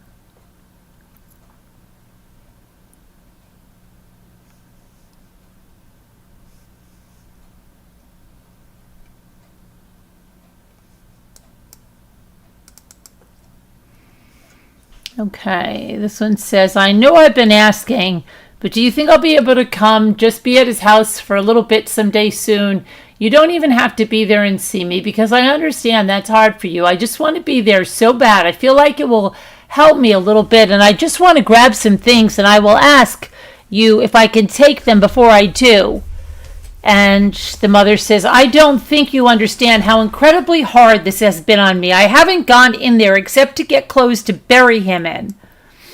She says, "No, I understand completely. I feel so bad. I wish I could take your pain away. I'm hurting too. He was my soulmate. I was there every day with him. You guys are literally my second family. You don't even need to go inside the house. You could just unlock the door. I just want to smell him so bad and feel his..."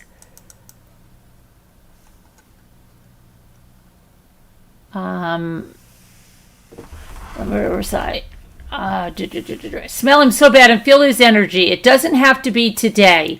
Just soon. I just want to feel normal again, like he's still here and he's just not home.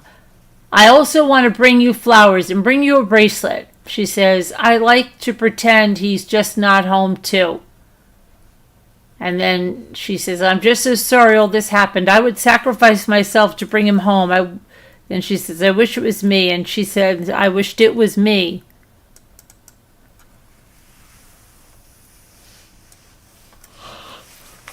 And then Kenzie says, it should have been anyone. It should have been me. He was just so perfect. I just hate this. I can't imagine what you're feeling. He loved you so much. Maybe when you're ready to see me, we could go in Dom's house together so we don't have to do it alone. Me and Dom love this one restaurant, and I was going to go alone with a picture of him, but if you wanted to come with me, that would be really nice too. Which one? She says. Luca West. We had reservations to go there for my birthday, but the accident happened before we could go.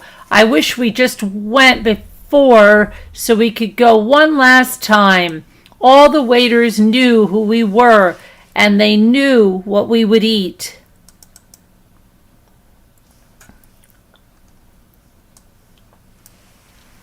We could literally go whenever. I will pay for your meal too. I would rather go with you than go alone, so it feels like he's with me a little bit. Would you want to do that? And then she sends her a picture of a vehicle with her feet on the dashboard. That's really weird since her head was in that dashboard when she got when she went through that thing.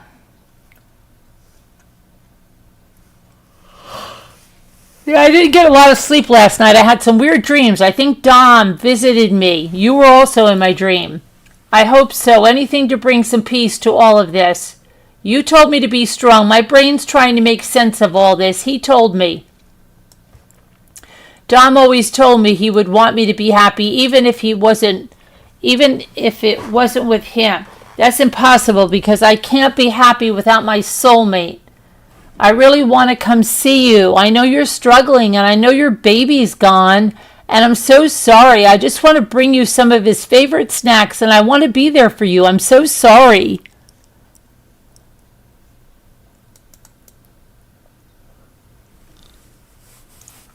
And she says, my phone is being really weird and not working. I don't know why.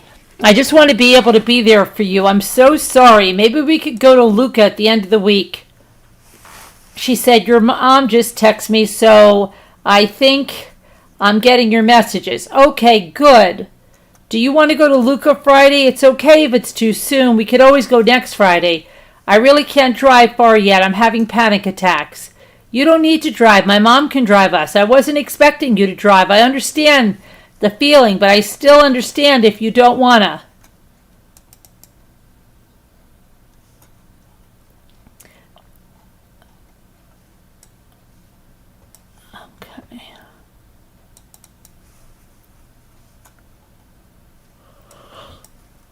I went to Whole Foods. This is the grocery store me and Dom would go to, and it was really hard for me to be there. But when I left, there was a rainbow. It was him letting me know he was there. How are you getting around? I'm in a wheelchair. My parents have to pick me up to get me in the car, and I can kind of stand up on one of my legs, and the other one is effed. Oh, damn. Thanks that you're so small. Yeah, it hurts when they pick me up sometimes. I don't know how I'm going to get through this. How are you feeling today? You will. You're strong. This has been a bad weekend.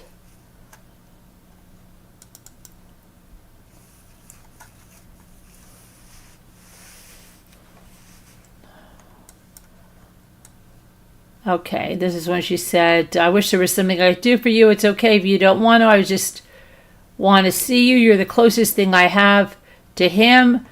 Or maybe one of these nights I can come just hang out with you guys, so it feels like life is normal. Anytime I come back from the memorial, I just see all the cars in the driveway, and it makes me so sad. I'm so sorry, Ms. Russo.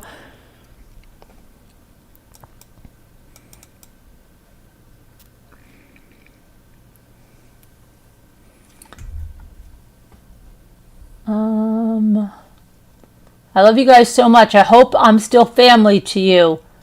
Life will never be normal. I can't believe you can handle going there. It's not that I can handle it. I just feel his energy. It makes me feel like he's still with me a bit. Dom came to me in my dreams. You were in it too. That's what you said. What did he say? Oh, we were in a hospital and it was weird because my friend Jada was in the dream too. And you were in a hospital bed and... Wow, that's rough. Yeah, I had a rough night that night. Do you think I can come see you soon? I hope I can, or we can go to Luca. I just wanted to see you. This hurts. She says it hurts more than I could ever imagine. Do you think I will be able to come see you soon, or come hang out with everybody, or I can go in his house and just be there for a little bit? You don't even have to see me. I'm begging you, Miss Russo. You can even just go unlock the door.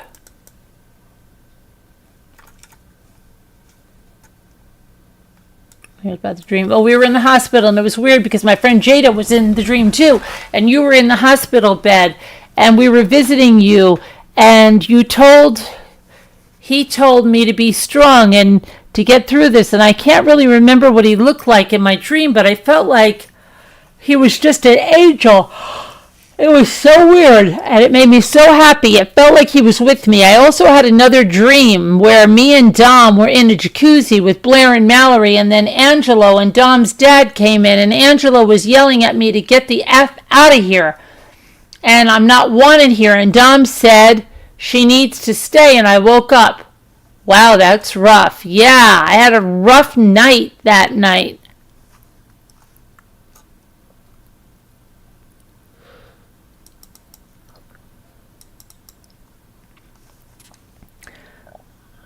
Okay, nice. How are you feeling today? Still hurting. I miss him. What about you? It's getting harder each day. Yeah, I get harassed literally every day. Shite sucks. Is there any way I can get Dom's phone or just go on it or something? Because I need to block people because they are commenting effed up stuff on his TikTok. Who? What? Dom has videos posted on his TikTok. And I commented, I miss you, and people are harassing me on there. Specifically, this one girl that has been harassing me are...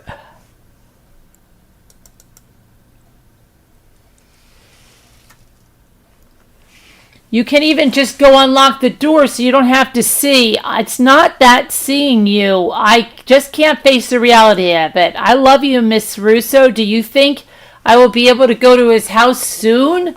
Or see you at least? Of course. When I come, whenever you let me, I'm going to print out some photos and bring you flowers. And I learned how to cook. The pesto Dom used to cook for me every single night so I can make it for you one of these nights. I'm bad at cooking, but when I make it, that it tastes just like how he used to make it.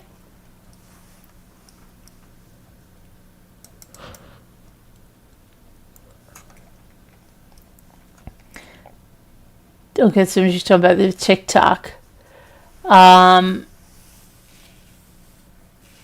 don't believe we have his phone. The passcode didn't work. Is that the only way to get on? And who is this chick? I'll take care of her myself. Her name's Morgan.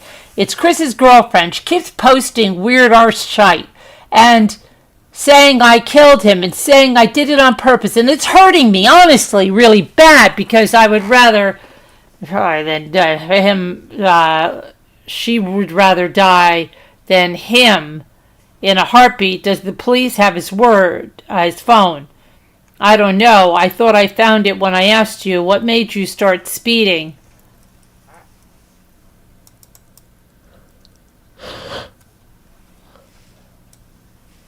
I'm not even too worried about my recovery, and all I think about is Dom, but thank you for thinking of me. Oh, I know how you feel, really. I wish she wishes she died instead of him. Every day I can take the feeling of loss. I am getting anxiety every day.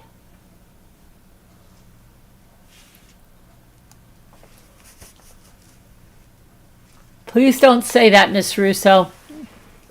If it should have been anyone, it should have been me. It's not fair. I wish I could do something to make you feel better. Eating his favorite snacks and just talking to him and writing to him has been helping me a lot, and some of his family talking to me also helps. It makes me feel better.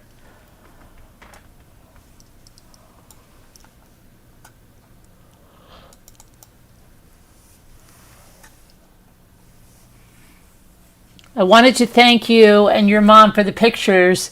I didn't see yours 2 days later. I've been so out of it. I'm just so mad at the world that he's took my Dom. I miss him so much, and it's getting harder every day.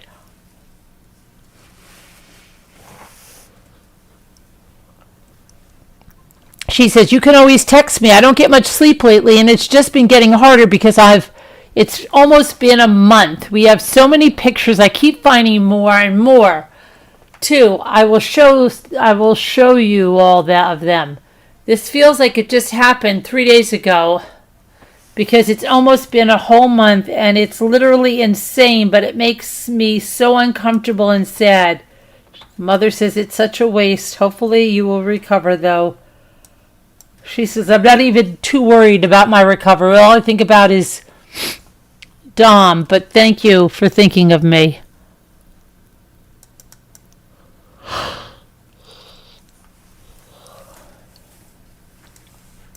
She says, the mother says, I don't know. I thought I found it when I asked you. What made you start speeding? She says, I don't remember the accident. All I remember is turning on the street and then my vision fading into black. I wish I could remember it. It would make me feel a little bit better. If you end up finding it, can you please let me know? Can I come to his house soon? Oh my gosh, I was going to text you 6 this morning, but did not want to wake you up. I wanted to thank you and your mom for the pictures. I didn't see yours 2 days later. I've been so out of it. This is putting me to sleep.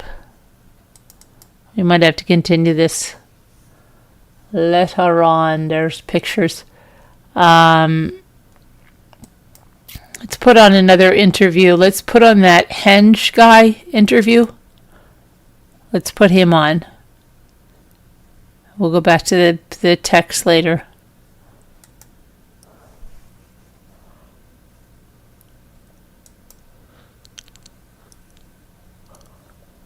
Let me see here.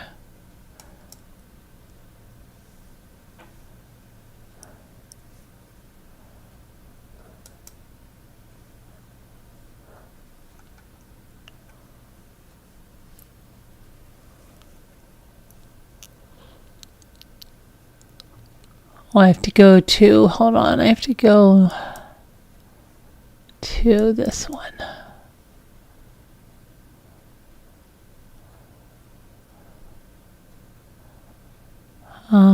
PowerPoint. Hold on. Laboratory results. Here's my glasses. I need to go to interviews. Interviews. Okay. Interviews. Let's go to Christopher Hench, I mean.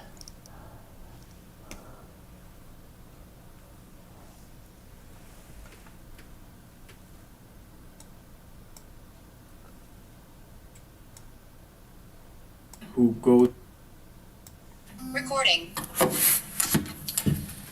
is November 1, 2022 at 14:03. I'm here with Christopher Martin, who goes by Hench. Okay, beautiful.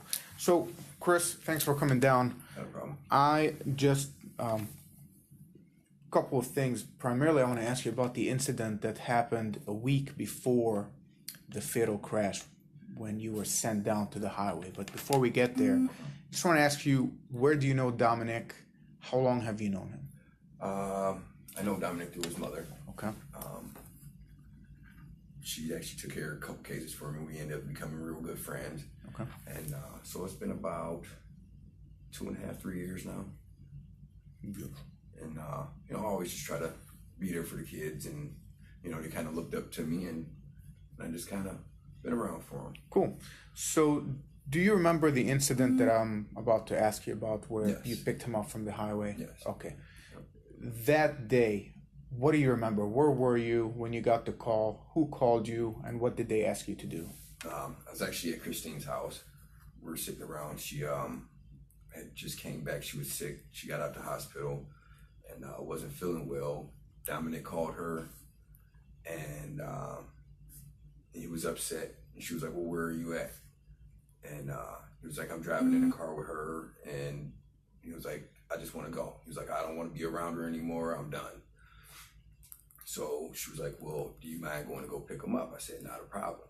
So as I leave her house, go to the highway, get on the highway, and I call him. I said, "Well, where are you at?"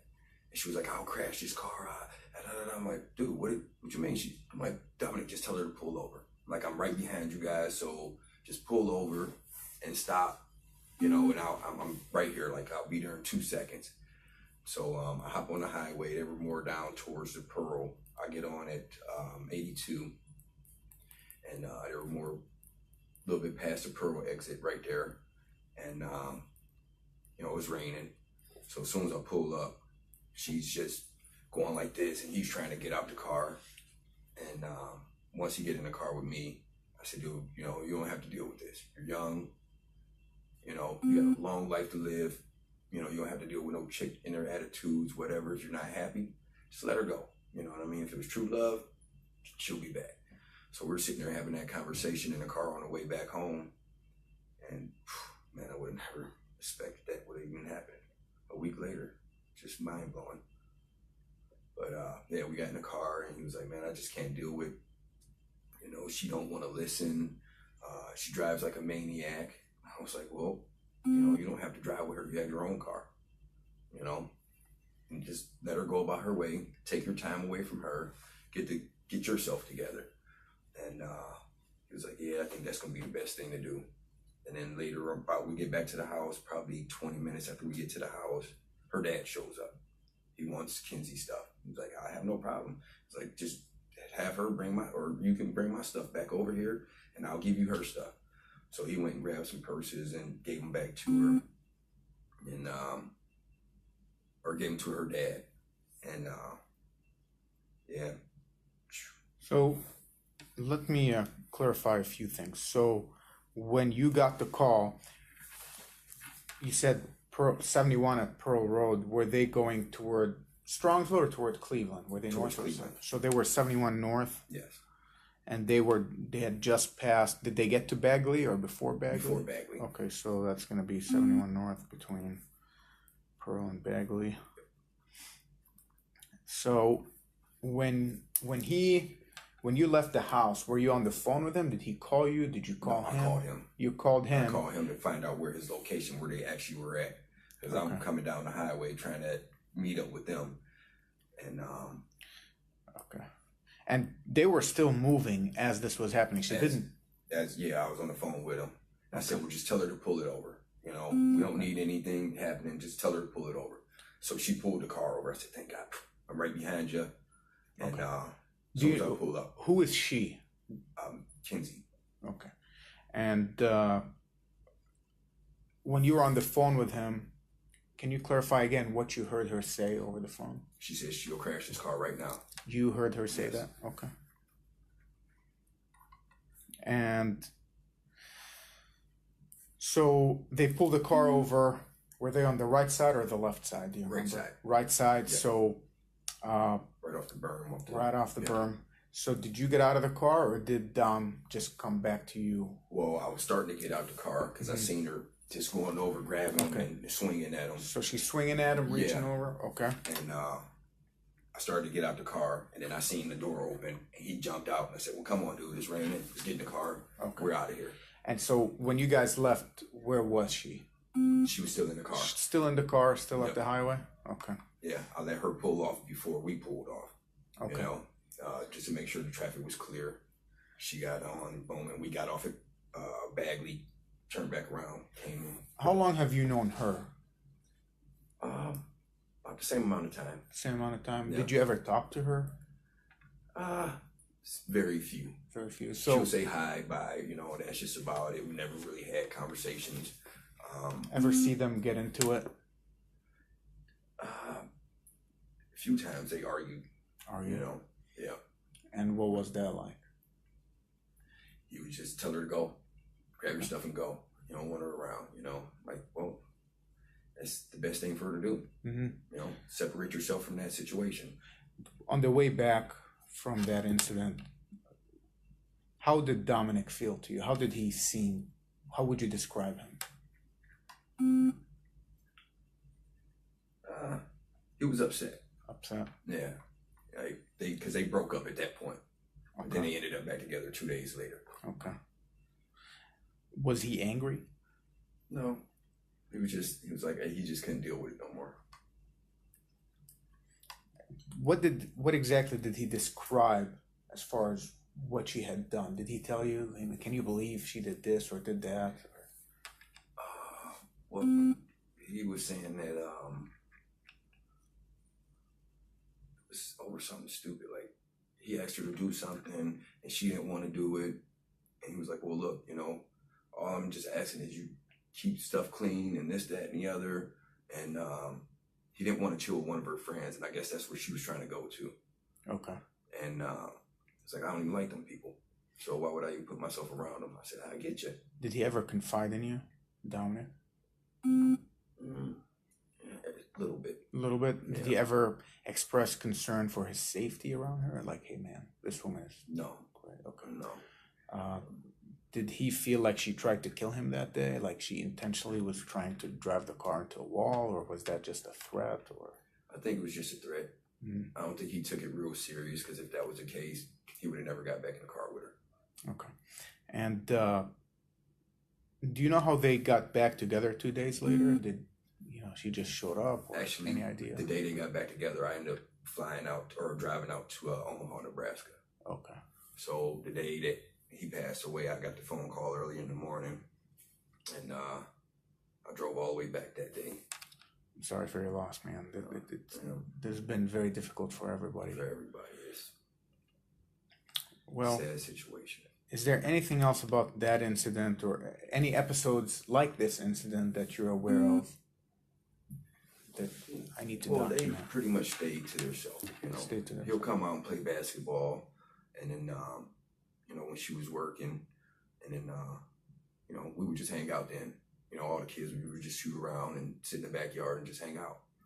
And every time she would come over, she'd come over maybe for dinner if she was cooking like some non-gluten food for her that she can eat. And she'll come over and have dinner, but really was a quiet person, really didn't say much to anybody. Was Dominic shaken up after that episode? Yeah. He was upset about that. Yeah. Because, they've been together for how many years, teenage love. Right. Hate to have to break up with your girlfriend, but like I said, there's plenty of other fish in the sea. You ever been in a car with her? No. No? What's up with I've that? seen her drive down the street by herself, so Yeah? I'm not getting in the car. And how's her driving? 100 miles an hour. She just drive left foot, That's like, because she was coming from Dunkin' Donuts one day, and I'm like, damn, she hitting the corners, you hear tires. I'm like, whoa, hold up. But that's how she drove, young kids. And I tell my daughter all the time, she just asked for a car. I said, nah, after this, you're going to have to wait. Dom ever express safety being in the car with her? I've heard he's a very cautious driver. He is very cautious. And then he just knew she drove crazy. She had that left foot. A lot of these teens do. Sucks, but that's why I won't get my daughter a car now. Yeah. So you've seen her drive, never been in the car with her. Dominic never kind of expressed any concern getting in the car. No. He would tell her to slow it down. You know what I mean? If he felt like he was, Okay. Well, if you can think of anything else at a later time. Like I said, I just wanted to focus in on this particular incident, just because you picked him up. Yeah. Did he mention anything about him maybe trying to grab the steering wheel? Did he say, like, I He tried didn't to say- stop the car, maybe try to put it in neutral, anything? No, he didn't say nothing about none of that. Okay, all right. Do you have any questions for me? Okay. Okay, so that was Christopher Hench. Martin. Let's just see if there's a Kelly, a Landon.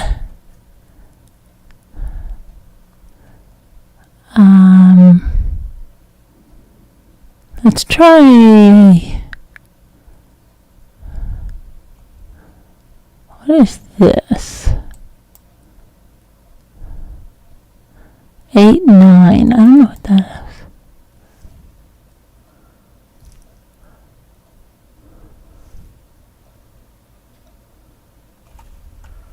Is that 8, 9? No.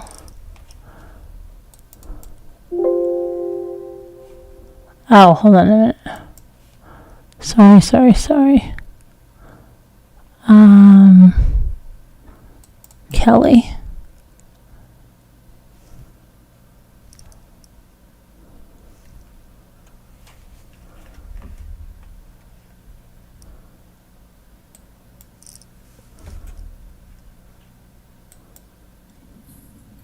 So it is Tuesday, 8/9/2020.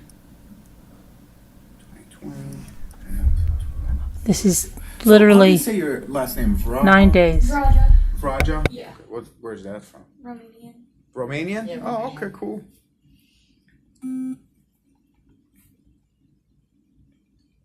So, do you live in Parma? Yeah. Okay. That's Russell, right? Yes.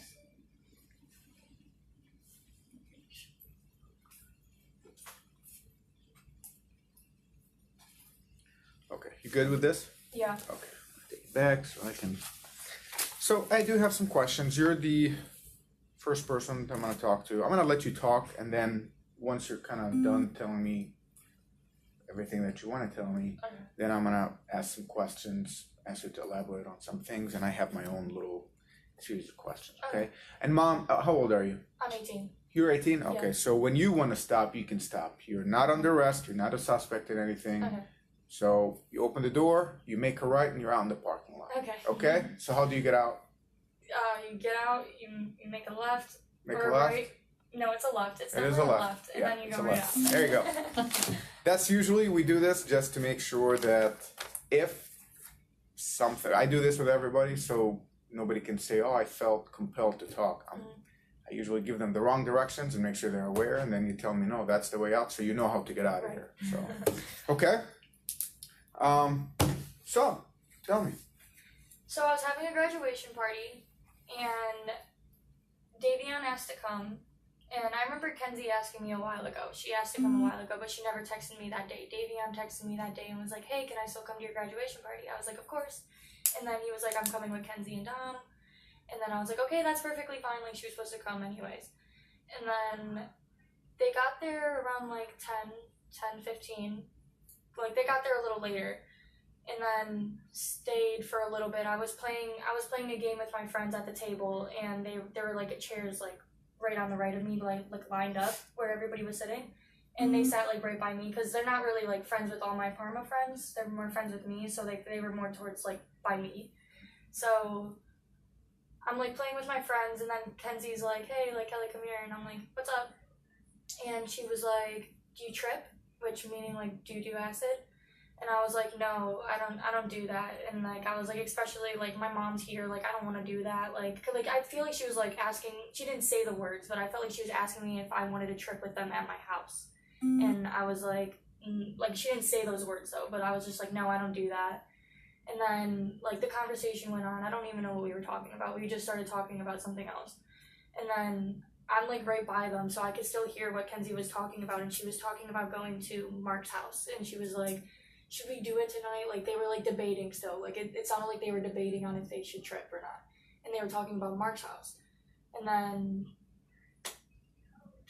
like, 20 minutes later, like, they left. They left around, like, I don't know. I can't say the time and be, like, positive what time it was, but it was, like, 20 minutes, 30 minutes after they left. Not even. They were not there long. and she had a pen on her. I don't know if it was her specifically, but they had a pen and they had a bottle of Patron. But they didn't drink there. Like, they were there so, like, short amount of time, like, they didn't even leave the spot they came in. They were sitting in the same spot the whole time and then left. I didn't even think anything of it either. Like, I was just like, all right, bye, guys. Because, like, I don't know, I wasn't even worried, like, they were drinking or anything. Okay. So let me ask some follow-up questions. So where do you know them from? When do you know Davion? Since you go to Parma, they go to Strongsville, where do you guys know each other from? Well, a lot of kids, like, throw a bunch of parties, so, like, if, like, you just, like, end up... I met them through friends, basically, but, like, I guess you could say through parties, but through different friends. Okay. And how long have you known them? I've known Kenzie for, like, a year, and then Davion, I just met him this summer. Did you know Dominic? It's Kenzie's boyfriend. Okay.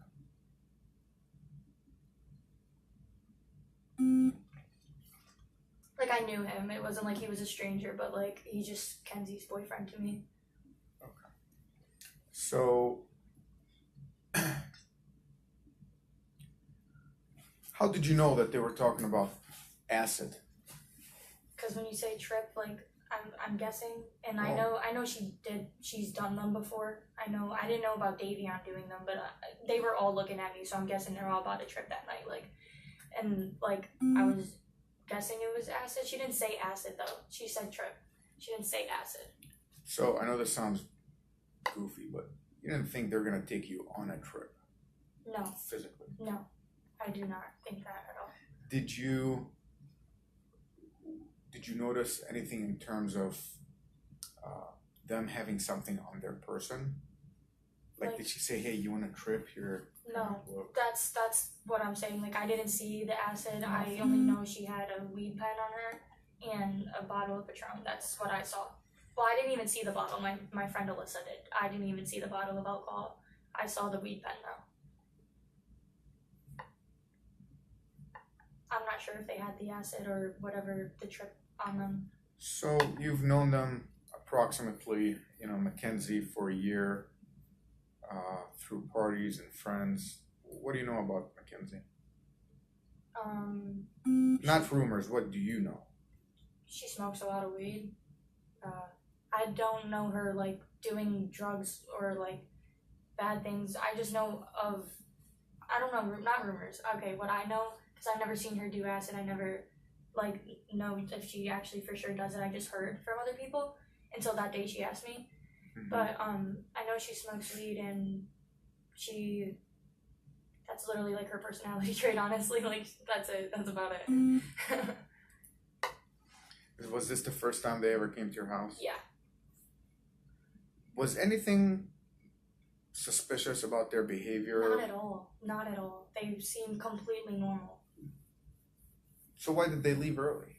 I don't think it was, like, the kind of party they were expecting, because I told them, like, not a lot of people are going to be here. Like, we're all it's just, like, close friends, and we're just chilling out, like, and I just don't think they, like... Okay, so it's a kind of chill, laid back. Yeah.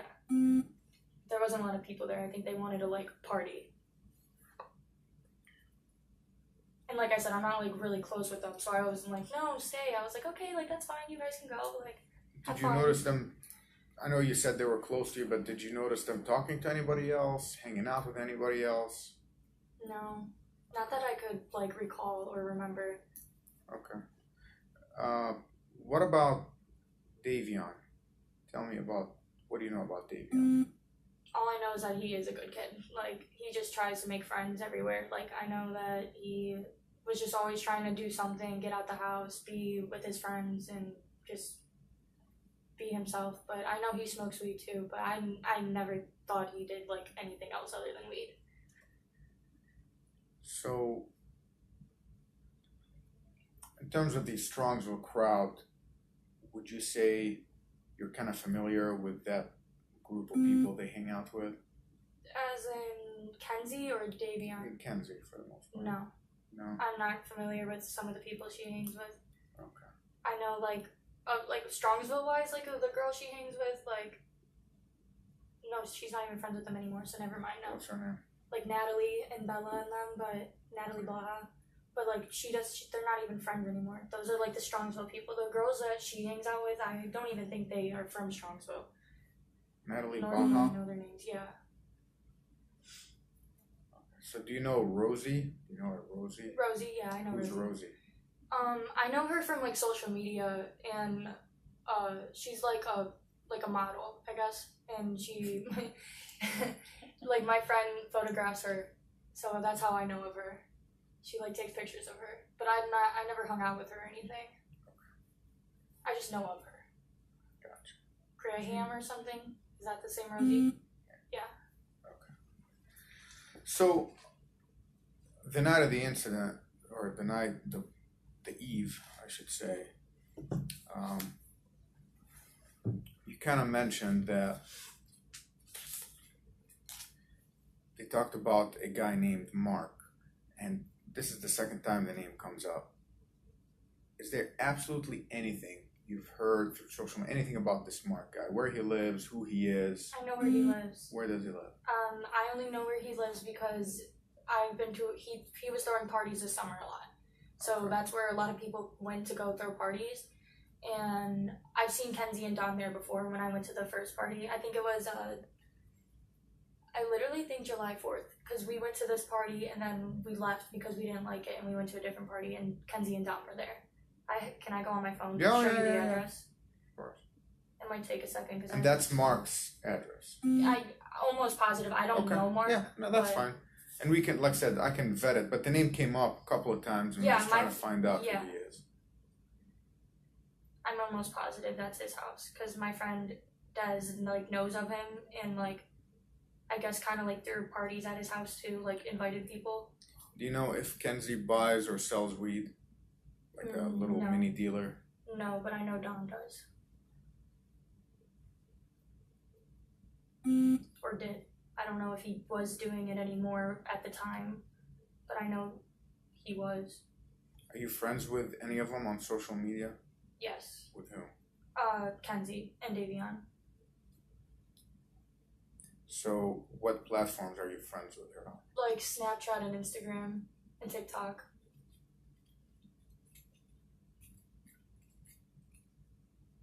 You're still friends with her? Yes. So she hasn't deleted you? No. Does she know you're here talking to us? No. I'm sorry. It's okay, take your time, no rush. It was in July.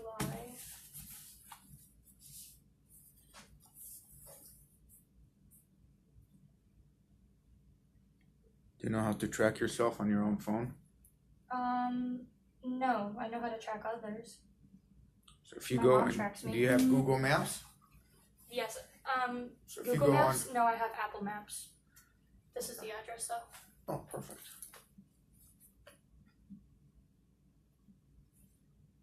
Thank you. And the day I found out about all the stuff that happened, I was being my own little detective because I thought that they left my house and then that happened, so I was really scared. And I I remember they were talking about Mark, and then I was like, okay, Des told me that Mark, the guy who owns the house that I used to go to the party at, was his house. So I put two and two together. So that might be Mark's house. I'm not 100%. That's okay. We can look it up Okay. and find out who owns the house and who this Mark is. Yeah, and Mark is like the mystery guy. Des called him and asked if he was at his house, and then he said no, they were never there. So you graduated high school? Yes. What's your next? What's your plans? I'm going to community college for my Cool. first 2 years. Awesome. I Tri-C. Hey, that's a Save fantastic money. place. That is a fantastic place. So I know you've kind of known him for a short period of time, but can you describe the relationship between Mackenzie and Dominic, at least from what you've known, not you heard, from what you've seen? From what I've seen or what I've heard. Not you heard. I don't want rumors. I want straight facts. Every time, Or at least what your observations. every time I've ever been around, they were really cool with each other. They but they're also not really close with me, so I'm sure they wouldn't do anything sus around me. but I have heard like they like from other friends that used to be close with them. Like I said, like Natalie and like my friend Tess and all them, they used to be really close with Mackenzie, and they're not anymore. They said like they would argue, and when they argued, it would get really bad. Like they would like lash out on each other, but it never seemed to actually end. So. Do you happen to have contact info for Natalie? Yes. I will not tell her you gave it to me. Okay. Thank you. That will kind of. I'm sure we have her name, but just in case on the event that we don't. This might still be her number.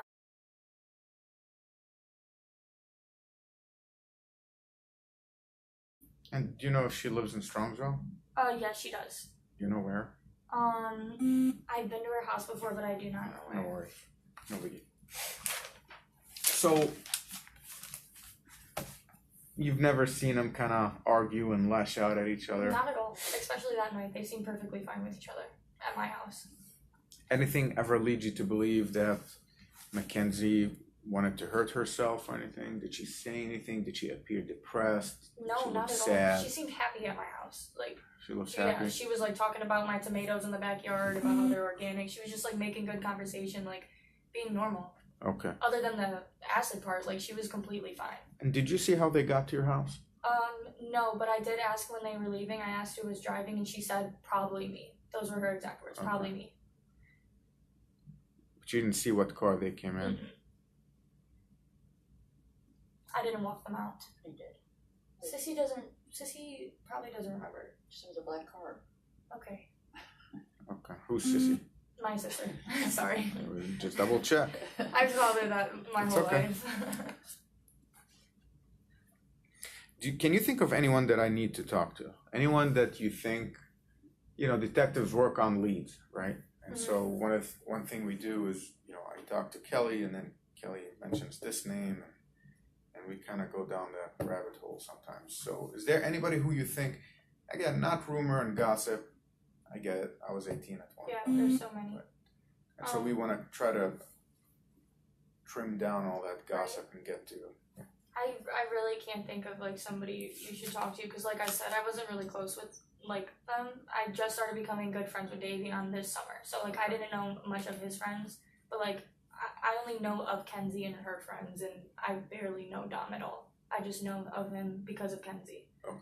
So I know you're 18, mom is here, I'm a cop, so that can be good, but I do have to ask you some questions about your private life.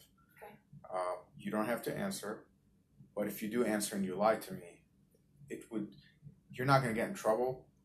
Like, I'm not looking to charge you, but it will go against your credibility. Okay? Yes. So I don't care if you smoke weed, I really don't, or you drink, no biggie, as far as I'm concerned, and as far as this case is concerned. Besides, if you're doing it in your own house at the safety of your own home, it's one thing. If you're doing it in driving, it's a different thing. But have you ever engaged in any type of illegal behavior with Kenzie, like smoking weed together? Yes, I smoked weed with her. With her? And Dom. And Dom. Okay. Who brought the weed? It was at Dom's house. It was at Dom's house? Yes.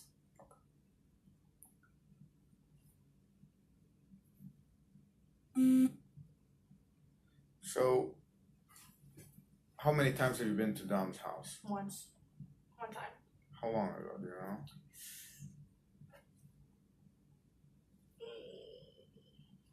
It was after me and Daniel broke up. Like March or April. This year? Yeah. So, do you know where Kenzie lived? I've been to her house. I've been to her house before, but I don't know where she lives exactly. But are you saying like where she stayed the most? Dom's. She was always with Dom.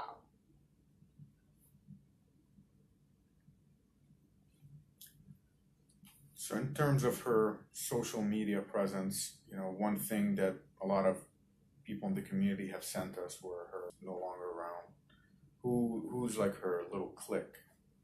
She used to have a clique. It used to be like Natalie and them, and they all stopped being friends. It was like Hope, Natalie, Tess. Like that was her little like clique, I guess. and I would like show up here and there sometimes, but like I was never a part of like them. What school? And did now you I'm go all to? friends with them and barely friends with her. So now you're friends with these girls. Yeah. Okay. How Obsessed. often do you guys talk? I talk to Tess a lot, but Hope and Natalie not really. Okay. Here What's and there. Tess's number? And again, I will not tell her I got it. That's where that's the friend that I was talking about, where I say like when I see Dom and Kenzie, they're always perfectly fine together. They seem good together.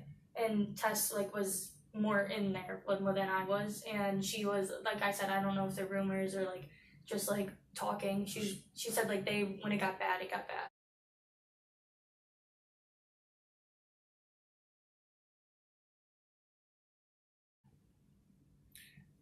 And she's no longer friends with Kenzie. Kenzie. No. Okay. Does Tess live in Strongsville? Do you know? No, Tess lives in North Ridgeville. North Ridgeville. Yes. Oh wow. Yeah, everybody's like That's weird. yeah, You everybody's think friends like with each high other. school kids. Yeah. Nobody really. Parma doesn't hang out with Tess royalty. did live here before, right? Well, yeah, like years ago. That's kind of where they knew each other from. Here, no, Parma. She never lived in Oh, Chicago. that's right, in Parma. That's right. Parma. Huh? Okay. So the Mackenzie as a driver. Have you ever been in the car with her? No, that's another thing Tess can tell you. She told me that Kenzie is a crazy driver. Okay. That she sucks at driving, that's what she said. Sucks at driving? Yeah, that's what Tess said. I've never been in the car with Kenzie. She's been in my car, but I've never been in the car with her. Okay. So does Tess doesn't know you're here? Mm-mm. Okay. Oh, no, not today. Okay. Did you tell her right after the crash? Did you say anything? Yeah, I did. What'd you Like say? after it happened. Yeah. She was like, no way, because she was friends with Davion. Okay. And Hope's friends with Davion too. And she didn't believe it at first, and then she found out that it was Kenzie who was driving, and she was like a little mad, but like she's not like against Kenzie or anything. Okay. Is she 18 or 17? She's 18. She's 17, you gotta go through the parents. 18, just call her up. Her parents are a little strict and kind of crazy, so I don't know if I would contact her. Yeah, no, I'm not. Usually if they're 17, she's I'd have to Arabic, call the so parents. if that makes sense. Yes, okay. I don't know if her parents would like be mad if she's involved.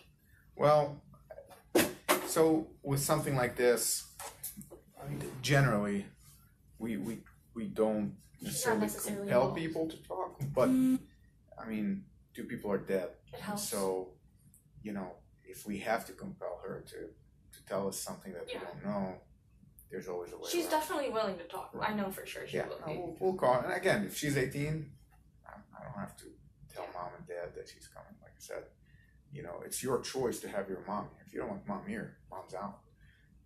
I like mom there. So, but once you turn 18, you cross that threshold where you're no longer a kid. Yeah. If you're 17, we gotta talk to mom, and mom can put an end to this. So Yeah. it's a bit different.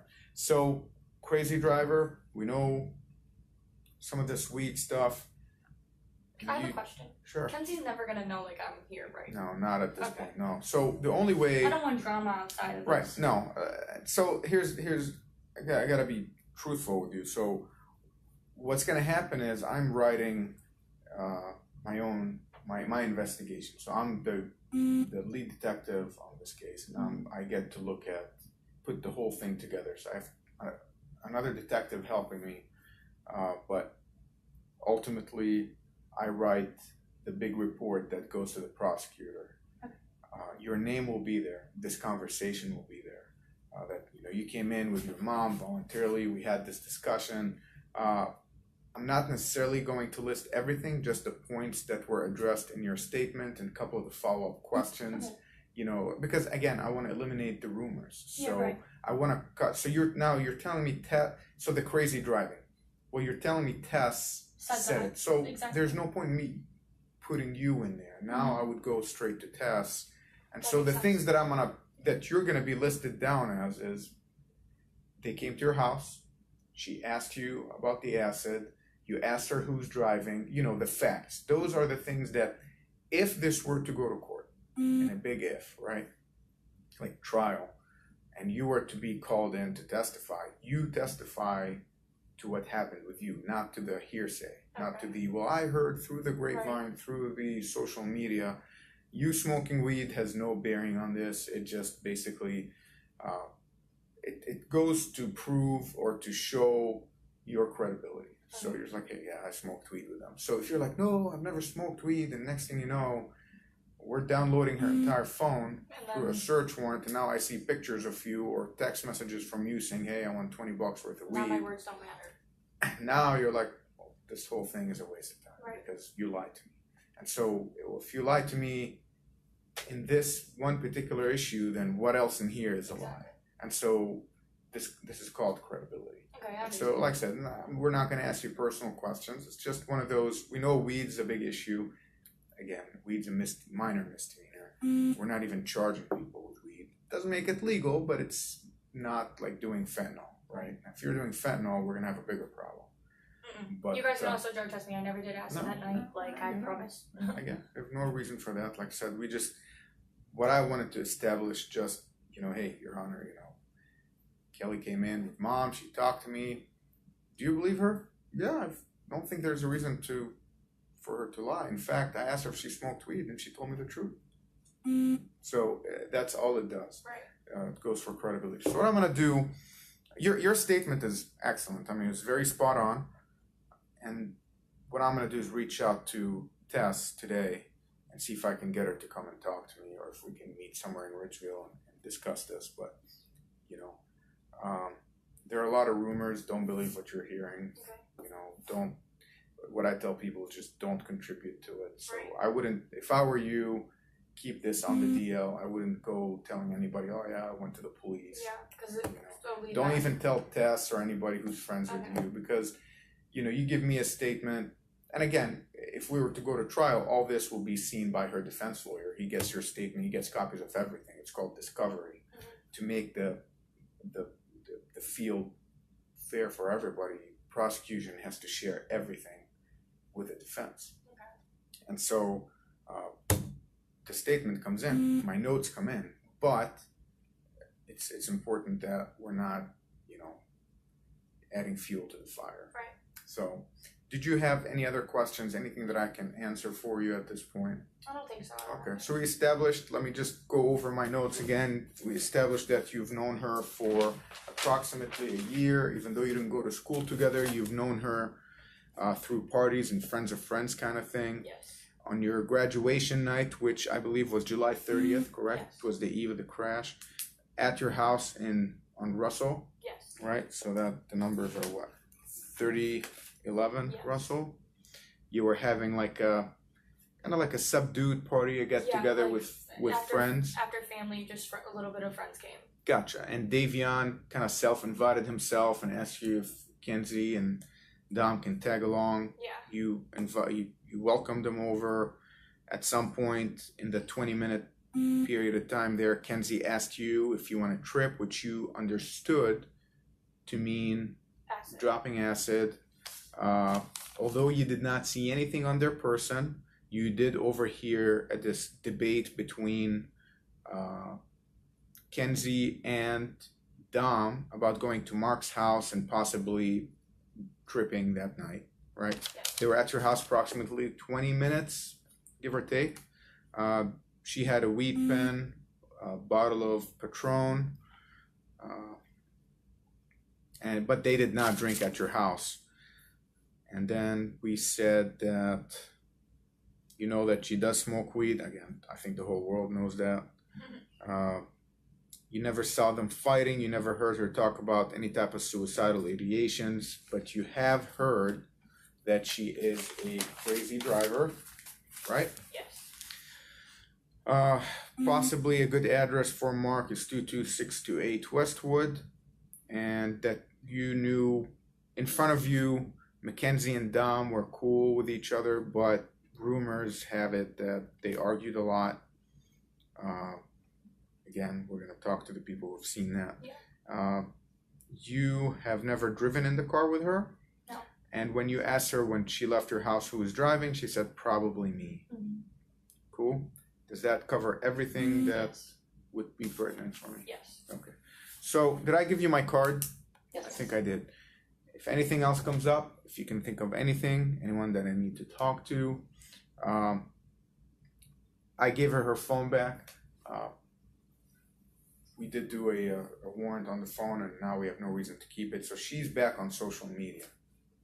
If you see anything about the crash in there that you think cops should know about, feel free to screenshot it, send it to me. You can just email it. You don't have to. You're not obligated. But I forgot. Hold on. Oh, yeah, another thing about Tess. There was like I said, it could be a rumor. I'm not saying I heard this personally. That, like, I'm sure you guys already confiscated Dom's phone and all that, so maybe you do know already. But he was like texting his family, like, I love you, and his friend. I don't know his friend's name at all, but Tess was the one who was telling me that, so I'm sure she might, because he tried calling Dom or something, because he was like Dom was texting him, like, I love you, like, late at night and all this stuff, like his parents. But like I said, that could be just a crazy rumor that people are talking about. Okay. But Tess is the one who told me that. So Tess seems to know a lot. I'm surprised she hasn't kind of called. They talk a lot. Yeah? Yeah. She's my friend, but What do you think the odds of her wanting to talk to me? I'm sure she would. I'm sure if you called. Okay. To like just say what she knows of what she knows. I mean, she hasn't been friends with Kenzie for a while, so I know she just knows stuff of them from the past, not anything like recently. So who did Dom text? His family? His family, his mom, and a friend, but I don't know the friend's name. She said it, but I don't remember the friend's name. I guess it was like one of his closest friends. And Tess told me that like when Kenzie and Dom would argue, like Dom would call him to like settle him down, to settle Dom down. Had that one friend, but I don't remember his name. Okay. All right. Yeah. Well. But like I said, these are just a bunch of words I keep like hearing. There's nothing 100% there. I'm not sure if he actually texted them or anything. Perfect. All right. Take this off. We are done. Okay, so I think we're going to end that here tonight. It's 4:00 in the morning. If you're watching on the replay, thank you very much. I have a lot more. So much stuff, so many interviews, so many videos. You just can't even believe how much stuff in this case. So we have a lot more to go through. It will be days and days and days and days before we even get close to being done with this. Then we have the Adelson trial and then all of that stuff. But anyway, thank you for watching, and appreciate it. If you're brand new to the channel, consider becoming a member. If you're brand new, make sure you hit subscribe and hit that bell for all the notifications so you know every time we go live and all that good stuff, or upload a video, or post or something. And appreciate you being here, and grateful to you all. And I will see you tomorrow. Everybody have a good day. Prayers for all that need them. God bless everybody. Be kind. And we'll see you tomorrow. Or today, right? Be good. Let me figure out how to end this crazy thing, Jane. Okay, I have to get to the right thing. Okay, all right. See you tomorrow, guys. Love you.